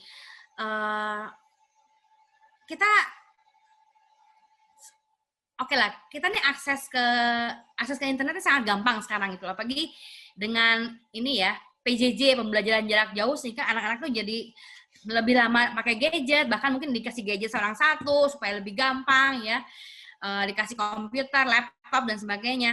Nah, sebenarnya sebisa mungkin kita mendampingi. Memang idealnya adalah kita mendampingi anak-anak ketika dia nonton TV, ketika dia browsing di internet, atau mungkin katakan dia lagi main game, kita tahu dia lagi main game apa, seperti itu. Sama seperti gini misalnya, kita punya pisau nih. Apakah kalau kita punya pisau, ya, pisau itu kan gunanya untuk motong-motong, ya, untuk motong daging, motong buah dan sebagainya, kan dia berguna. Tapi apakah kita dengan mudahnya memberikan itu kepada anak bayi, ya, atau kepada anak yang di bawah umur? Tentunya kan enggak, karena kita tahu itu bahaya. Nah, sama sebenarnya dengan penggunaan tontonan televisi atau mungkin gadget, ya, laptop dan sebagainya. Tentunya kalau kita memberikan itu, kita tahu bahwa ini bisa dua kemungkinannya, bisa eksplorasi, mencari pengetahuannya sendiri. Yang kedua, dia bisa berbahaya kalau digunakan untuk hal yang ya tidak sesuai dengan usianya, seperti itu. Jadi memang itulah harus dengan pengawasan kalau memang masih belum di bawah umur. Tadinya sebelum pandemi ini anak saya nggak pada pegang gadget, ya, jadi nggak pegang gadget, mereka hanya pakai handphone saya satu yang diperebutkan setiap kali gitu ya. Sama laptop, cuma ada laptop saya aja. Tapi karena PJJ ini kami jadi punya ekstra komputer dan ekstra HP gitu. Dan tentunya dengan monitoring yang sangat ketat gitu kalau dari saya, karena saya tahu bahwa kalau misalnya digunakan untuk misalnya hal-hal yang belum semestinya, itu bisa berbahaya gitu. Sehingga ya contohnya di malam, mungkin ada yang baca status saya di Facebook kali. Menjelang jam 9 malam tiba-tiba handphone yang dipegang sama anak saya itu bunyi. Terus ternyata yang minta itu video call, ya. Terus saya udah mulai dek, ini siapa ini gitu, video call, padahal sementara anak saya itu teman-temannya masih terbatas sekali yang punya WA gitu. Ternyata salah seorang teman sekelasnya itu baru punya IG, dan di IG itu ternyata bisa video call atau bisa minta nomor WA, ya. Bisa minta nomor WA, terus tukeran nomor WA, dan mereka video call malam-malam. Anak kelas 3 SD. Gitu ya. Bayangin kalau itu yang dikenal, kalau yang nggak dikenal, aduh gitu ya, saya udah mau pingsan rasanya gitu. Untuk saya tahu itu anaknya siapa. Jadi memang perlu dengan monitoring, ya, dengan pengawasan yang ini. Oke, katanya mau bertanya langsung, silahkan. Mungkin boleh dibuka. Silahkan Bapak Fiantonius. Ya.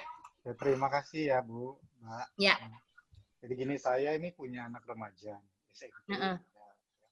besarnya ya, cowok, dan umur 11 atau 12 tahun, menjelang ya masa pubertas ya Bu. Ya. Dan ya itu seperti yang Ibu bilang tadi ya, kondisi PJJ ini mereka pegang laptop, pegang handphone, dan otomatis kita nggak mungkin deh ya seharian mengawasi mereka ngapain gitu ya di kamarnya. Ya walaupun kadang-kadang kita suka ngecek juga.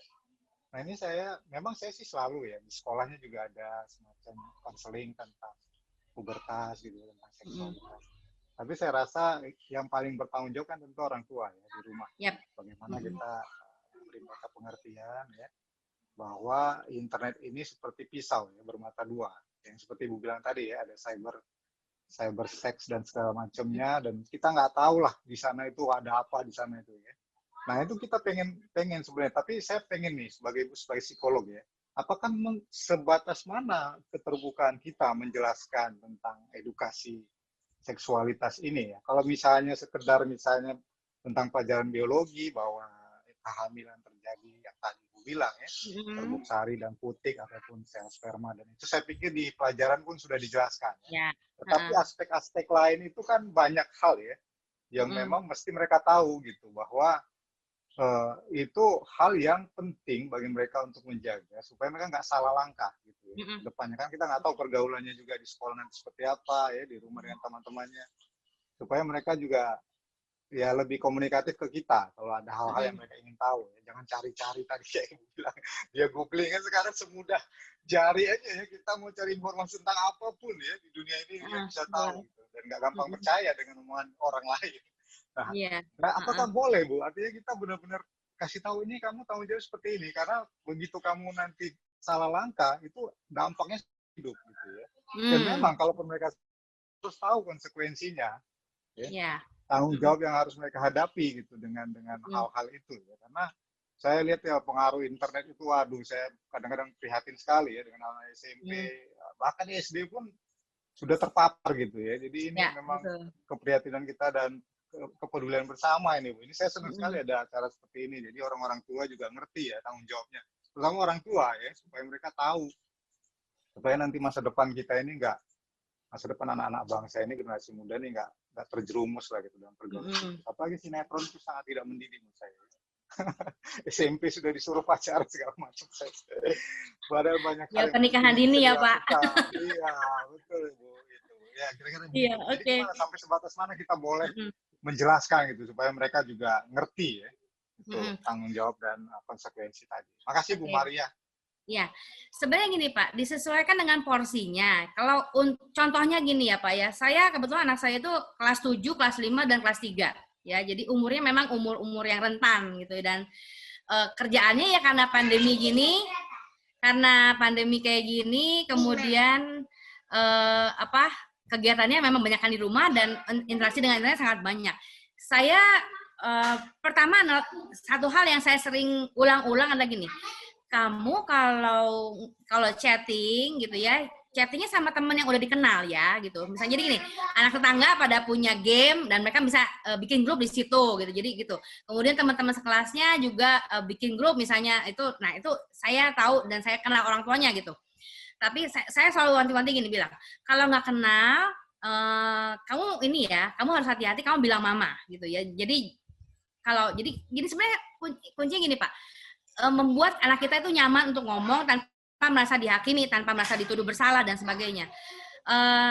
Dan kalau perlu kita cerita. Saya sendiri cerita kemarin kebetulan pengalaman yang baru minggu lalu gini. Ada seorang yang saya kenal di sosial media kemudian menjapri saya. Tadinya awalnya halus-halus kemudian ujung-ujungnya pinjam duit gitu. Terus begitu saya tahu saya mau ditipu, saya langsung blok akunnya dan saya cerita pengalaman itu ke anak saya sehingga mereka juga tahu bahwa di dunia virtual itu nggak semua orang baik, yang dikenal aja bisa ditipu gitu. Jadi itu memang hacker ya, jadi hacker pakai ID orang itu kemudian mau minjem uang sama saya gitu. Dan kita jadi dengan share pengalaman kita pun kita bisa ini usahakan sebisa mungkin bahasa kita. Jadi kita harus ngikutin ini. Anak kita lagi main apa, kita ini. Kayak sebenarnya yang lagi ngehits sih main Among Us gitu ya. Kalau perlu main bareng gitu, main bareng. Among Us tuh kayak gitu. Terus udah nggak suka Among Us tuh katanya. Senangnya main Roblox gitu. Ini ada anak di depan nih. Jadi ya sudahlah. Jadi nggak mau ikutin belum. Jadi kita bisa share gitu Pak. Jadi share dari pengalaman kita dan usahakan sebisa mungkin kita pengetahuannya sama. Dan gimana supaya sama? Ngobrol, Pak. Ngobrol. Dia lagi ngapain? Tadi browsing apa? Atau mungkin browsing sama-sama gitu. Kalau perlu browsing sama-sama ditemenin. Walaupun nggak selalu setiap hari. Tapi sesekali tuh misalnya kita tahu dia lagi ngapain. Dan tanpa merasa terintimidasi. Seperti itu. Itu mungkin, Pak, yang bisa dilakukan. Iya, Bu. Terima kasih, Bu Maria. Ya. Baik, terima kasih Bapak Viantonius sudah terjawab gitu. Mungkin bagi peserta lain yang mau bertanya secara langsung, bisa silahkan menggunakan reaction raise hand, kemudian silahkan untuk mengaktifkan kameranya dan bertanya langsung nih. Kapan lagi nih konsultasi langsung dengan psikolognya nih? Baik, di sini sambil saya bacakan, selanjutnya di kolom chat ada pertanyaan tambahan dari Lucy Siahaan dari Sorong yang tadi ya. Maaf, mau tanya lagi, ada anak saya perempuan 10 tahun sudah haid dan suka tarik-tarik bantal guling dengan menjepit kakinya. Apakah itu normal? Oke. Ya, sepertinya ini mungkin bagian dari dia ingin mendapatkan rasa nyaman ya, gitu. Jadi tentunya kan kita tahu bahwa stimulasi pada bagian alat kelamin bisa dengan cara macam-macam ya. Dan salah satunya mungkin ini dengan tarik-tarik bantal guling gitu. Coba berarti kalau ini mamahnya tahu, berarti mamahnya sekamar atau nemenin atau mergokin atau gimana? Nih Lucy nih ya. Jadi sekamar. Saat ini masih sekamar. Oh, oke. Coba nanti gini. Kalau misalnya dia seperti itu lagi, kemudian gini, coba gulingnya jadi tanpa komentar apa-apa ya, jadi gulingnya ditarik aja, terus ganti Lucy yang peluk dia, terus ajak ngobrol apalah gitu, atau mungkin ajak cerita, mungkin apa sebagai gitu, jadi untuk mengalihkan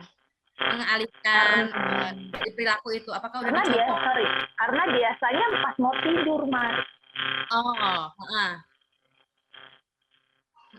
gitu. Jadi maksudnya, tapi actually ini dia ini tuh dari agak-agak kecil ya. Maksudnya memang hobi peluk guling gitu. Cuma setelah berapa tahun atau beberapa tahun terakhir waktu itu dia tarik. Gitu. Jadi nggak, aku cuma maksudnya gitu. Ini memang suka terakhir-terakhir ini kan dia suka bertanya karena belajar agama misalnya begitu ya, belajar agama. Jadi misalnya mami seks itu apa sih dan segala macam itulah ya. Sebenarnya yang dia maksud aktivitas mungkin. Nah, jadi saya cuma pengen tahu karena dia sudah haid, jadi kan memang curiosity-nya tinggi begitu ya. Nah, jadi saya cuma pengen tahu bahwa ini masih masuk normal nggak gitu, sambil nanti dalam prosesnya kita menjelaskan sama dia. Iya, itu tadi sih, karena dia merasakan rasa yang menyenangkan ketika melakukan aktivitas itu. Jadi tarik-tarik bantal guling itu kan disentuh, berarti ada sentuhan tuh. Itu wajar sih, karena kan itu wajar. Cuman kemudian seberapa sering intensitasnya itu yang perlu jadi perhatian gitu. Tapi kalau misalnya kalau sekali-sekali sih saya pikir masih dalam batasan wajar ya. Kalau misalnya sampai gini, anak itu begitu terobsesi ya dengan bantal gulingnya, atau mungkin itu kalau di kamar pakai bantal guling, kalau di luar kamar nggak tahu pakai apa loh. Ya. Karena kalau pernah yang anak yang saya temui itu di kelas itu goyang-goyangin di kursi, kakinya dilipat, goyang-goyangin di kursi. Bisa juga gitu kan. Jadi sebenarnya itu tadi sebenarnya bisa jadi warning Lucy gitu. Ini anak kenapa ya gitu. Dan kemudian sambil pelan-pelan kita mungkin cari apa sih kira-kira penyebabnya ketika dia observasi juga bisa. Jadi observasi dulu apakah ketika dia cemas dia melakukan hal itu, atau mungkin ada peristiwa apa sebelumnya gitu ya, seperti itu. Jadi memang ini bisa jadi masuk radarnya Lucy ketika dia ada aktivitas seperti ini. Itu kira-kira Lucy. Oke, thank you ya Mar. Thank you. Ya. Baik, terima kasih Ibu Lucy. Jadi lebih itu tadi ya, di awal Bu Maria juga sudah sampaikan bahwa pendampingan orang tua seiring berjalannya perkembangan anak ya Ibu ya, itu perlu sekali gitu. Baik, mungkin silakan untuk peserta yang ingin menanyakan lagi terkait tema kita pada pagi hari ini, pada siang hari ini sudah siap. Ya, silakan bisa dituliskan pada kolom chat atau bisa menggunakan reaction raise hand, nanti akan saya aktifkan untuk audionya, bisa bertanya secara langsung, konsultasi langsung nih dengan Bu Maria. Gitu. Silahkan, mungkin ada yang mau menyampaikan pertanyaan. Ya, mungkin sambil menunggu peserta yang lain, saya mau bertanya juga nih Bu, saya ikut penasaran nih Bu. Oke, kalau dilihat dari teori psikologi atau mungkin ada perkembangan anak ya Bu ya, sebenarnya ada nggak sih usia pastinya nih untuk orang tua mulai bisa mengenalkan lebih dalam lagi tentang isu-isu seksualitas kepada anak gitu? Ada nggak ya Ibu kalau untuk usia-usia pastinya? Oh gitu ya, jadi gini, sebenarnya kalau usia pastinya bisa per tahapan ya, bisa per tahapan dan bisa sesuai dengan porsinya. Kayak misalnya gini, kalau untuk balita tadi ya, kadang-kadang yang sering ditanya adalah aku dapat dari mana, bayi dapat dari mana, seperti itu ya. Nah itu tentunya kita jawab juga dengan yang ini ya, yang pemahamannya aja gitu. Jadi ya bayi itu ada di perut mama, ditaruh sama Tuhan gitu ya. Kemudian ya keluar gitu dari, mungkin bisa dari perut, dibuka perutnya, atau mungkin lewat vagina seperti itu. Itu bisa mengajarkan juga bahwa sebenarnya intinya bahwa seorang anak manusia itu luar biasa gitu, sama Tuhan diciptakan, ditaruh di perut ibunya. Jadi memang bisa ditarik ke sana gitu. Nah, kemudian ketika pada anak yang sudah mulai besar, ketika dia tahu laki-laki sama perempuan, ya, nah itu diajarkan perbedaan antara laki-laki sama perempuan. Dan itu pun sebenarnya dari balita udah dikasih sih, misalnya, oh kalau laki-laki punya penis, perempuan punya vagina, kamu tuh beda, papa sama mama itu beda, dan sebagainya. Dan kemudian misalnya ketika mulai berteman, usia berteman tuh, usia kelas 1, kelas 6, ya 6, 7 tahun, dan sampai 9 tahun, itu bisa diajarkan lagi, karena anak gini juga, kalau anak perempuan kan memang relatif lebih cepat matang ya, apalagi kalau sekarang itu kan pubernya lebih cepat. Jadi dari hal-hal yang sehari-hari, misalnya contohnya kayak gini, mencuci pakaian dalam sendiri gitu misalnya, itu udah mulai di SD itu mau dikasih tahu. Jadi sebenarnya aktivitas-aktivitas yang berkaitan dengan seksualitas tuh banyak loh, bukan cuma aktivitas seksualnya aja, tapi kayak menjaga kebersihan diri, melindungi diri sendiri, kayak misalnya gini, kalau mau dicium gitu ya, nggak mau. Ini tadi ada yang gambar yang belum saya bahas. Jadi gini, kalau misalnya anak mau dicium nggak mau, orang tua gimana? Maksa?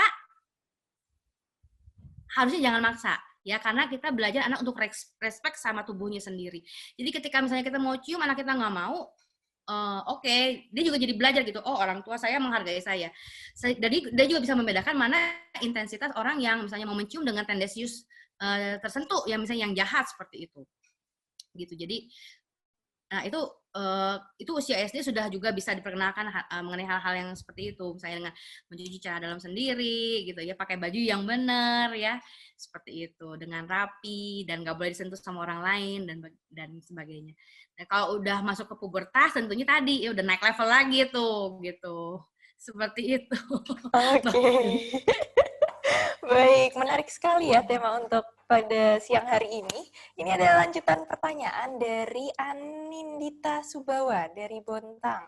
Mbak Maria, wah ini rekan mungkin ya, mau tanya juga. Apa kita cerita atau ngobrol tentang seksualitas ini ke anak cukup nunggu anak bertanya? Atau kita bisa proaktif ajak anak ngobrol di waktu santai? Oke, dua-duanya bisa, Dit. Dua-duanya bisa. Jadi kayak misalnya yang tercetus itu malah yang bikin ngagetin tuh ya. Kayak misalnya tiba-tiba nanya aborsi lah, tiba-tiba nanya pelakor lah, itu kadang-kadang ngagetin gitu. Tapi kalau memang kita menyediakan waktu ketika tadi yang ngobrol santai gitu, itu juga bisa. Jadi ya pelan-pelan kita udah siap-siap mau ngomongin apa gitu. Itu juga lebih bagus sih sebenarnya. Jadi dua cara itu bisa dilakukan sih, Dita. Ya. Terus ini nyambung ya, Dit. Satu lagi kalau mandi bersama anak, oke. Ini gini ya, ini beda-beda untuk setiap orang. Terserah gitu ya, mau kayak gimana. Karena persepsi masing-masing beda. Kalau buat saya is okay ya, mandi bareng sama anak. Kalau misalnya gini, saya sama anak saya perempuan gitu ya, sampai tadi ngajarin, ayo sekarang itu celana dalam kamu cuci sendiri loh, jadi sama-sama nyuci celana dalam gitu, itu dijemur dan sebagainya, itu bisa gitu ya. Kalau sama anak laki, papahnya juga kalau misalnya pas ada di rumah gitu ya, saya bilang, mandi sama papa sana dibersihin gitu. Jadi mereka jadi bisa tahu gitu bagaimana cara membersihkan diri sebagai anak laki-laki, kan ya nggak mungkin saya nggak bisa gitu, saya nggak punya penis gitu ya, seperti itu. Baik, jadi ada dua hal yang bisa dilakukan. Secara proaktif bisa, atau menunggu anak bertanya juga bisa. Tapi yang tadi penting yang saya catat ini, Bu, jangan pasang muka kaget dulu ya. Harus kalem dulu gitu. Kalau ditanya, betul. Ya, harus kalem dulu biar menjelaskannya juga anak nggak kaget gitu ya, Bu ya. Baik, ada lagi pertanyaan dari Sita Silastuti dari Solo. Mbak mau tanya, anak saya laki-laki 14 tahun, ada salah satu temannya sering share konten-konten porno di grup WA-nya. Sudah salah tidak kalau saya langsung suruh anak saya left group dan menjauhi teman-temannya tersebut? Oke. Sebenarnya salah atau tidaknya sih dibilang tidak salah gitu ya. Jadi itu memang bagus. Saya ngerti Mbak Sita ini berusaha untuk mencoba melindungi ya, mencegah anak terlibat dalam hal yang lebih jauh lagi dari konten porno. Cuman mungkin caranya Mbak, kadang-kadang caranya ya anak nggak terima. Apalagi anak umur 14 tahun gitu ya. Nah, yang bisa kita lakukan adalah kita kasih pengertian dulu. Kenapa sih nggak boleh lihat konten porno? Itu kenapa? Karena sebenarnya gini, pornografi itu membuat kita bisa mengalami adiksi. Ya, jadi dan ketika otak kita mengalami adiksi, ada bagian otak kita yang terganggu gitu. Terutama tentunya dengan bagian pengendalian diri, pengendalian emosi gitu ya, impulsivitas gitu. Itu bisa menjadi terganggu karena kita mengalami adiksi tadi, bukan cuma adiksi pornografi sih, juga adiksi yang lain gitu. Jadi kita sebenarnya gini, jadi boleh langsung disuruh keluar gitu. Cuman caranya yang bisa diterima sama anak, dan juga anak ini dikasih pengertian, bukan yang cuma nggak boleh sini HP-nya disita gitu. Oh, itu nanti itu kayak nyiram bensin ke api itu. Iya, ini memang harus yang supaya anak tahu melindungi ke grupin, tapi dengan sama ini bukan, aku nggak boleh grup yang itu, aku cari grup yang lain seperti itu. Karena toh grup pertemanan tuh juga banyak. Seperti itu Mbak Sita kira-kira. Baik, begitu Ibu Sita sudah terjawab. Jadi tidak apa-apa untuk melindungi anak, tapi dengan cara yang bisa diterima dengan anak seperti itu. Silahkan untuk peserta yang ingin menanyakan lagi, bisa melalui kolom chat ataupun juga reaksi raise hand untuk supaya bisa langsung bertanya face to face nih langsung dengan Bu Maria. Tadi saya sedang bertanya nih Bu Maria terkait dengan pertanyaan sebelumnya. Tadi Bu Maria sedikit sampaikan bahwa ada pengaruhnya gitu dari syaraf-syaraf di otak, pengaruh terhadap adiksi konten-konten pornografi. Nah, mungkin spesifiknya seperti apa Bu Maria? Apakah ada, maaf kameranya belum nyala ternyata. Oke. Apakah ada secara spesifiknya apa sih yang terganggu gitu? Apa sih yang dapat mempengaruhi bagian mana, dan pengaruhnya tuh apa sih Bu Maria kalau konten-konten itu tadi? Iya. Jadi kan ketika terjadi adiksi terhadap misalnya pornografi seperti itu ya, itu kan ada bagian yang terstimulasi terus-menerus di bagian otak gitu ya. Jadi memang tentunya mungkin yang bisa lebih menjelaskan adalah mungkin dokter ahli neurologi gitu ya. Cuman memang yang saya tahu ya gitu tadi. Jadi adiksi itu bisa mempengaruhi dalam fungsi eksekutif. Jadi misalnya nanti ketika dia harus meneliti gitu ya, karena dia terbiasa untuk jadi misalnya gini, dia mau salah satu langsung dilakukan gitu ya, atau mungkin ketika dia tidak bisa menahan diri, kemudian dia lari kepada zat untuk nggak bisa dikendalikan seperti itu. Jadi memang sebaiknya memang nggak menjauhi hal-hal yang membuat jadi adiksi seperti itu. Baik, untuk selanjutnya ada pertanyaan lanjutan dari Yunita di Solo. Apakah wajar ketika anak merasa jijik untuk membersihkan area alat kelaminnya, Ibu? Oke. Sebelumnya pertanyaannya adalah kenapa dia sampai merasa jijik gitu? Apakah mungkin awalnya ada yang ngasih tahu dia bahwa itu kotor, ada yang ngasih tahu dia bahwa gitu ya, itu jijik gitu ya. Nah, itu dulu yang harus di-clear-kan gitu. Jadi dari orang tua harus meng-clear-kan bahwa ini adalah sama dengan bagian tubuh yang lain yang harus dibersihkan. Kalau kamu habis pipis, kalau kamu habis pup, itu harus dibersihkan. Dan kita kasih pengertiannya, kenapa nggak kalau nggak dibersihkan? Akan ada kotoran yang tersisa di situ. Mungkin kamu jadi gatel nanti, bau, dan sebagainya. Jadi, dan sehat, seperti itu. Supaya nggak infeksi, dan sebagainya. Jadi, dicari tahu dulu nih, kenapa nih bisa sampai ini? Bisa sampai jijik. Oke, Oke, selanjutnya, bagaimana cara yang tepat untuk menjelaskan kepada anak untuk tidak merasa jijik atau perasaan lainnya? Mohon dijelaskan. Ini kalau perlu pipis bareng deh di kamar mandi gitu ya sama anaknya untuk jelasin bahwa ini kalau cara saya nih ya, kalau cara saya. Jadi jelasin bahwa ini is okay, ini sesuatu hal yang sama seperti kalau kamu mau cuci tangan, kalau kamu mau makan cuci tangan dulu, kenapa gitu ya, sama. Habis pipis mesti dibersihin, kenapa? Karena itu ada sisa pipis yang harus dibersihkan, seperti itu. Dan ekspresi kita ya santai aja, jadi jangan yang kita juga ikut jijik atau gimana gitu.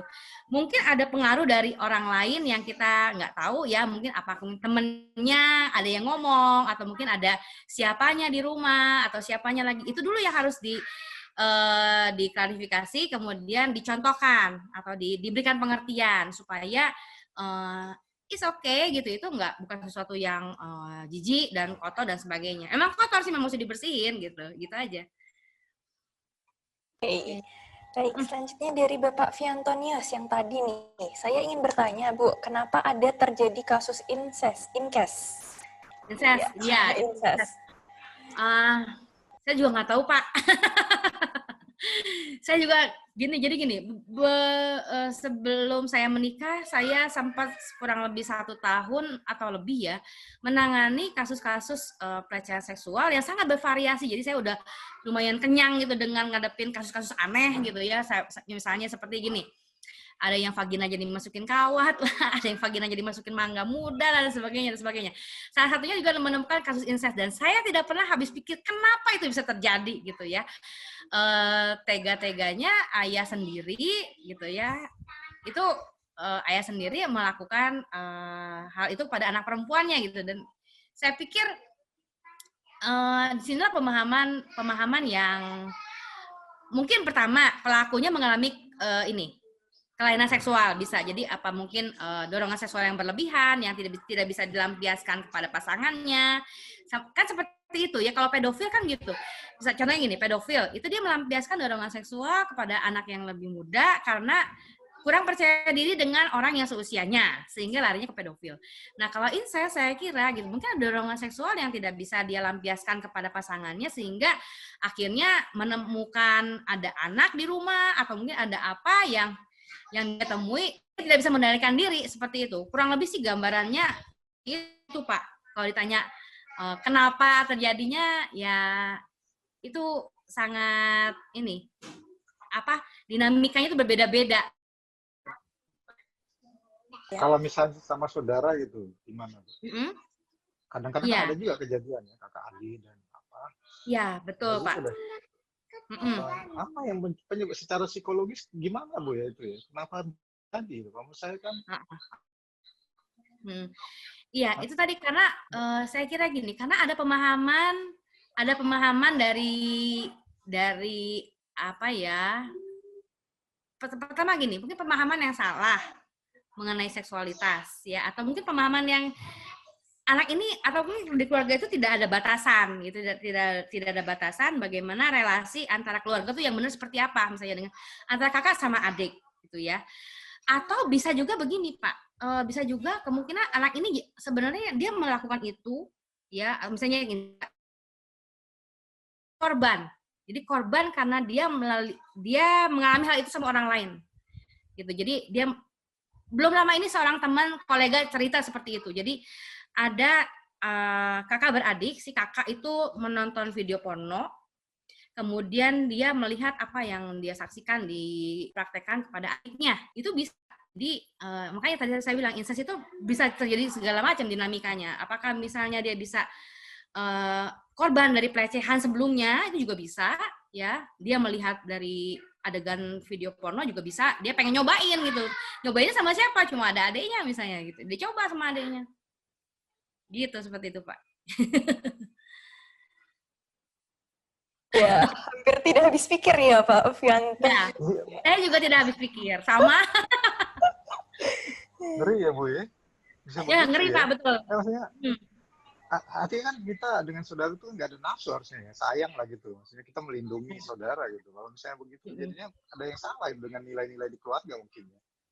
Lebih ke curiosity, mungkin juga gitu Pak. Jadi Atau karena jangan yang salah namanya Pak. nafsu itu ya. Jangan salah Pak, belum tentu juga. Jadi gini, bisa aja itu keluarganya keluarga baik-baik, bisa saja keluarga baik-baik. Cuman si anak ini penasaran gitu, penasaran karena itu tadi dia dapat pengetahuan dari itu, mungkin video-video yang di forward itu, dia pengen nyobain deh. Kebetulan nih ada adik nggak ngerti apa-apa nih gitu ya.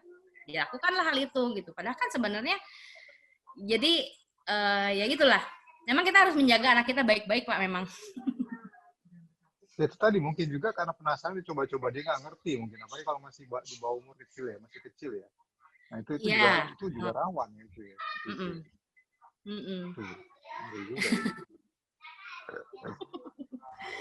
Ya. Makanya memang harus cepat dipisahkan juga tidurnya gitu ya. Walaupun ya, kalau bisa memang begitu, seperti itu. Apalagi kalau menjelang pubertas ya Pak. Tapi sebenarnya kembali lagi sebenarnya ke pengawasan dan komunikasi antara orang tua dengan anak sih yang lebih penting. Sebetulnya lebih di situ juga. Jadi sehingga ketika anak ada yang membuat dia penasaran, dia spontan akan nanya gitu sama orang tuanya. Itu juga sebenarnya yang perlu dijaga sih, seperti itu. Gitu. Iya Bu, makasih ya Bu. Ya. Ya, jadi lebih baik tanyanya langsung ke orang tua ya Bu Maria, jangan cari jawaban di luar ya. Iya, seperti itu. Ada lagi mungkin dari peserta yang ingin menanyakan terkait tema pada siang hari ini? Sebelum kurang lebih 10 menit lagi, kita akan selesai untuk sesi webinar pada siang hari ini. Ada tambahan mungkin dari peserta yang lain? Saya akan cek dari kolom kamera. Baik yang belum menampilkan wajah cantik gantengnya nih, silahkan. Mungkin mau bertanya, tidak usah malu-malu, atau mungkin mau bertanya via kolom chat juga boleh. Sekalian nanti langsung dijawab oleh psikolog yang berpengalaman di bidangnya nih. Banyak menangani kasus-kasus serupa ya Ibu Maria ya. Oke, atau ada tambahan dari Bu Maria yang mungkin ingin disampaikan? Ya, sorry. Gimana Mbak? Ada tambahan mungkin dari Ibu yang ingin disampaikan? Kalau dari saya, sebenarnya materi mengenai seksualitas ini masih sangat amat luas ya, untuk dibicarakan, karena juga bisa berkaitan dengan hal-hal yang lain. Hanya saja kuncinya gini, orang tua harus mencoba memposisikan diri sebagai sumber informasi, ya, memposisikan diri sebagai sumber informasi dan juga membuka diri untuk ditanya, ya, mau ditanya sama anak, terus juga menanggapi dengan tanpa ada kecurigaan gitu. Ini kenapa nih, ada apa nih anak saya kok nanya kayak gini. Walaupun securiga apapun, walaupun secemas apapun, kita coba cooling down aja dulu gitu ya. Sehingga anak juga merasa nyaman komunikasi. Sebenarnya komunikasi nggak dalam hal mengenai topik seksualitas sih, dalam hal-hal yang lain juga gitu ya. Sehingga kita punya relasi yang hangat sama anak nggak, tapi juga bukan apa yang bikin anaknya jadi nggak sopan gitu ya, tapi tetap kita bisa menempatkan diri kapan kita bisa menjadi teman, kapan kita juga memang orang tuanya anak kita gitu yang bisa mengarahkan, mengajarkan dan sebagainya, seperti itu. Baik, sangat menarik sekali ya temanya. Ilmu parentingnya nih sangat menarik sekali untuk ibu-ibu yang sudah memiliki anak atau mungkin seusia saya yang masih remaja, masih belia gitu ya. Masih remaja gitu ya, Bu.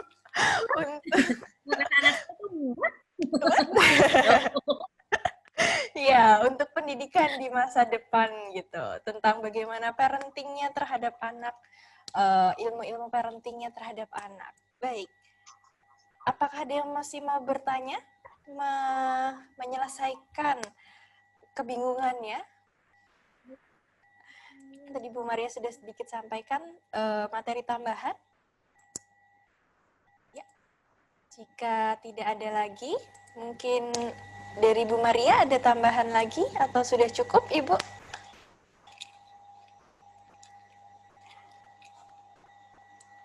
Iya, Bu Maria sedang koneksi ya sepertinya. Mungkin saya mau menyapa teman-teman dari Sabang sampai Merauke. Di sini ada yang dari Medan, kemudian yang dari Jakarta,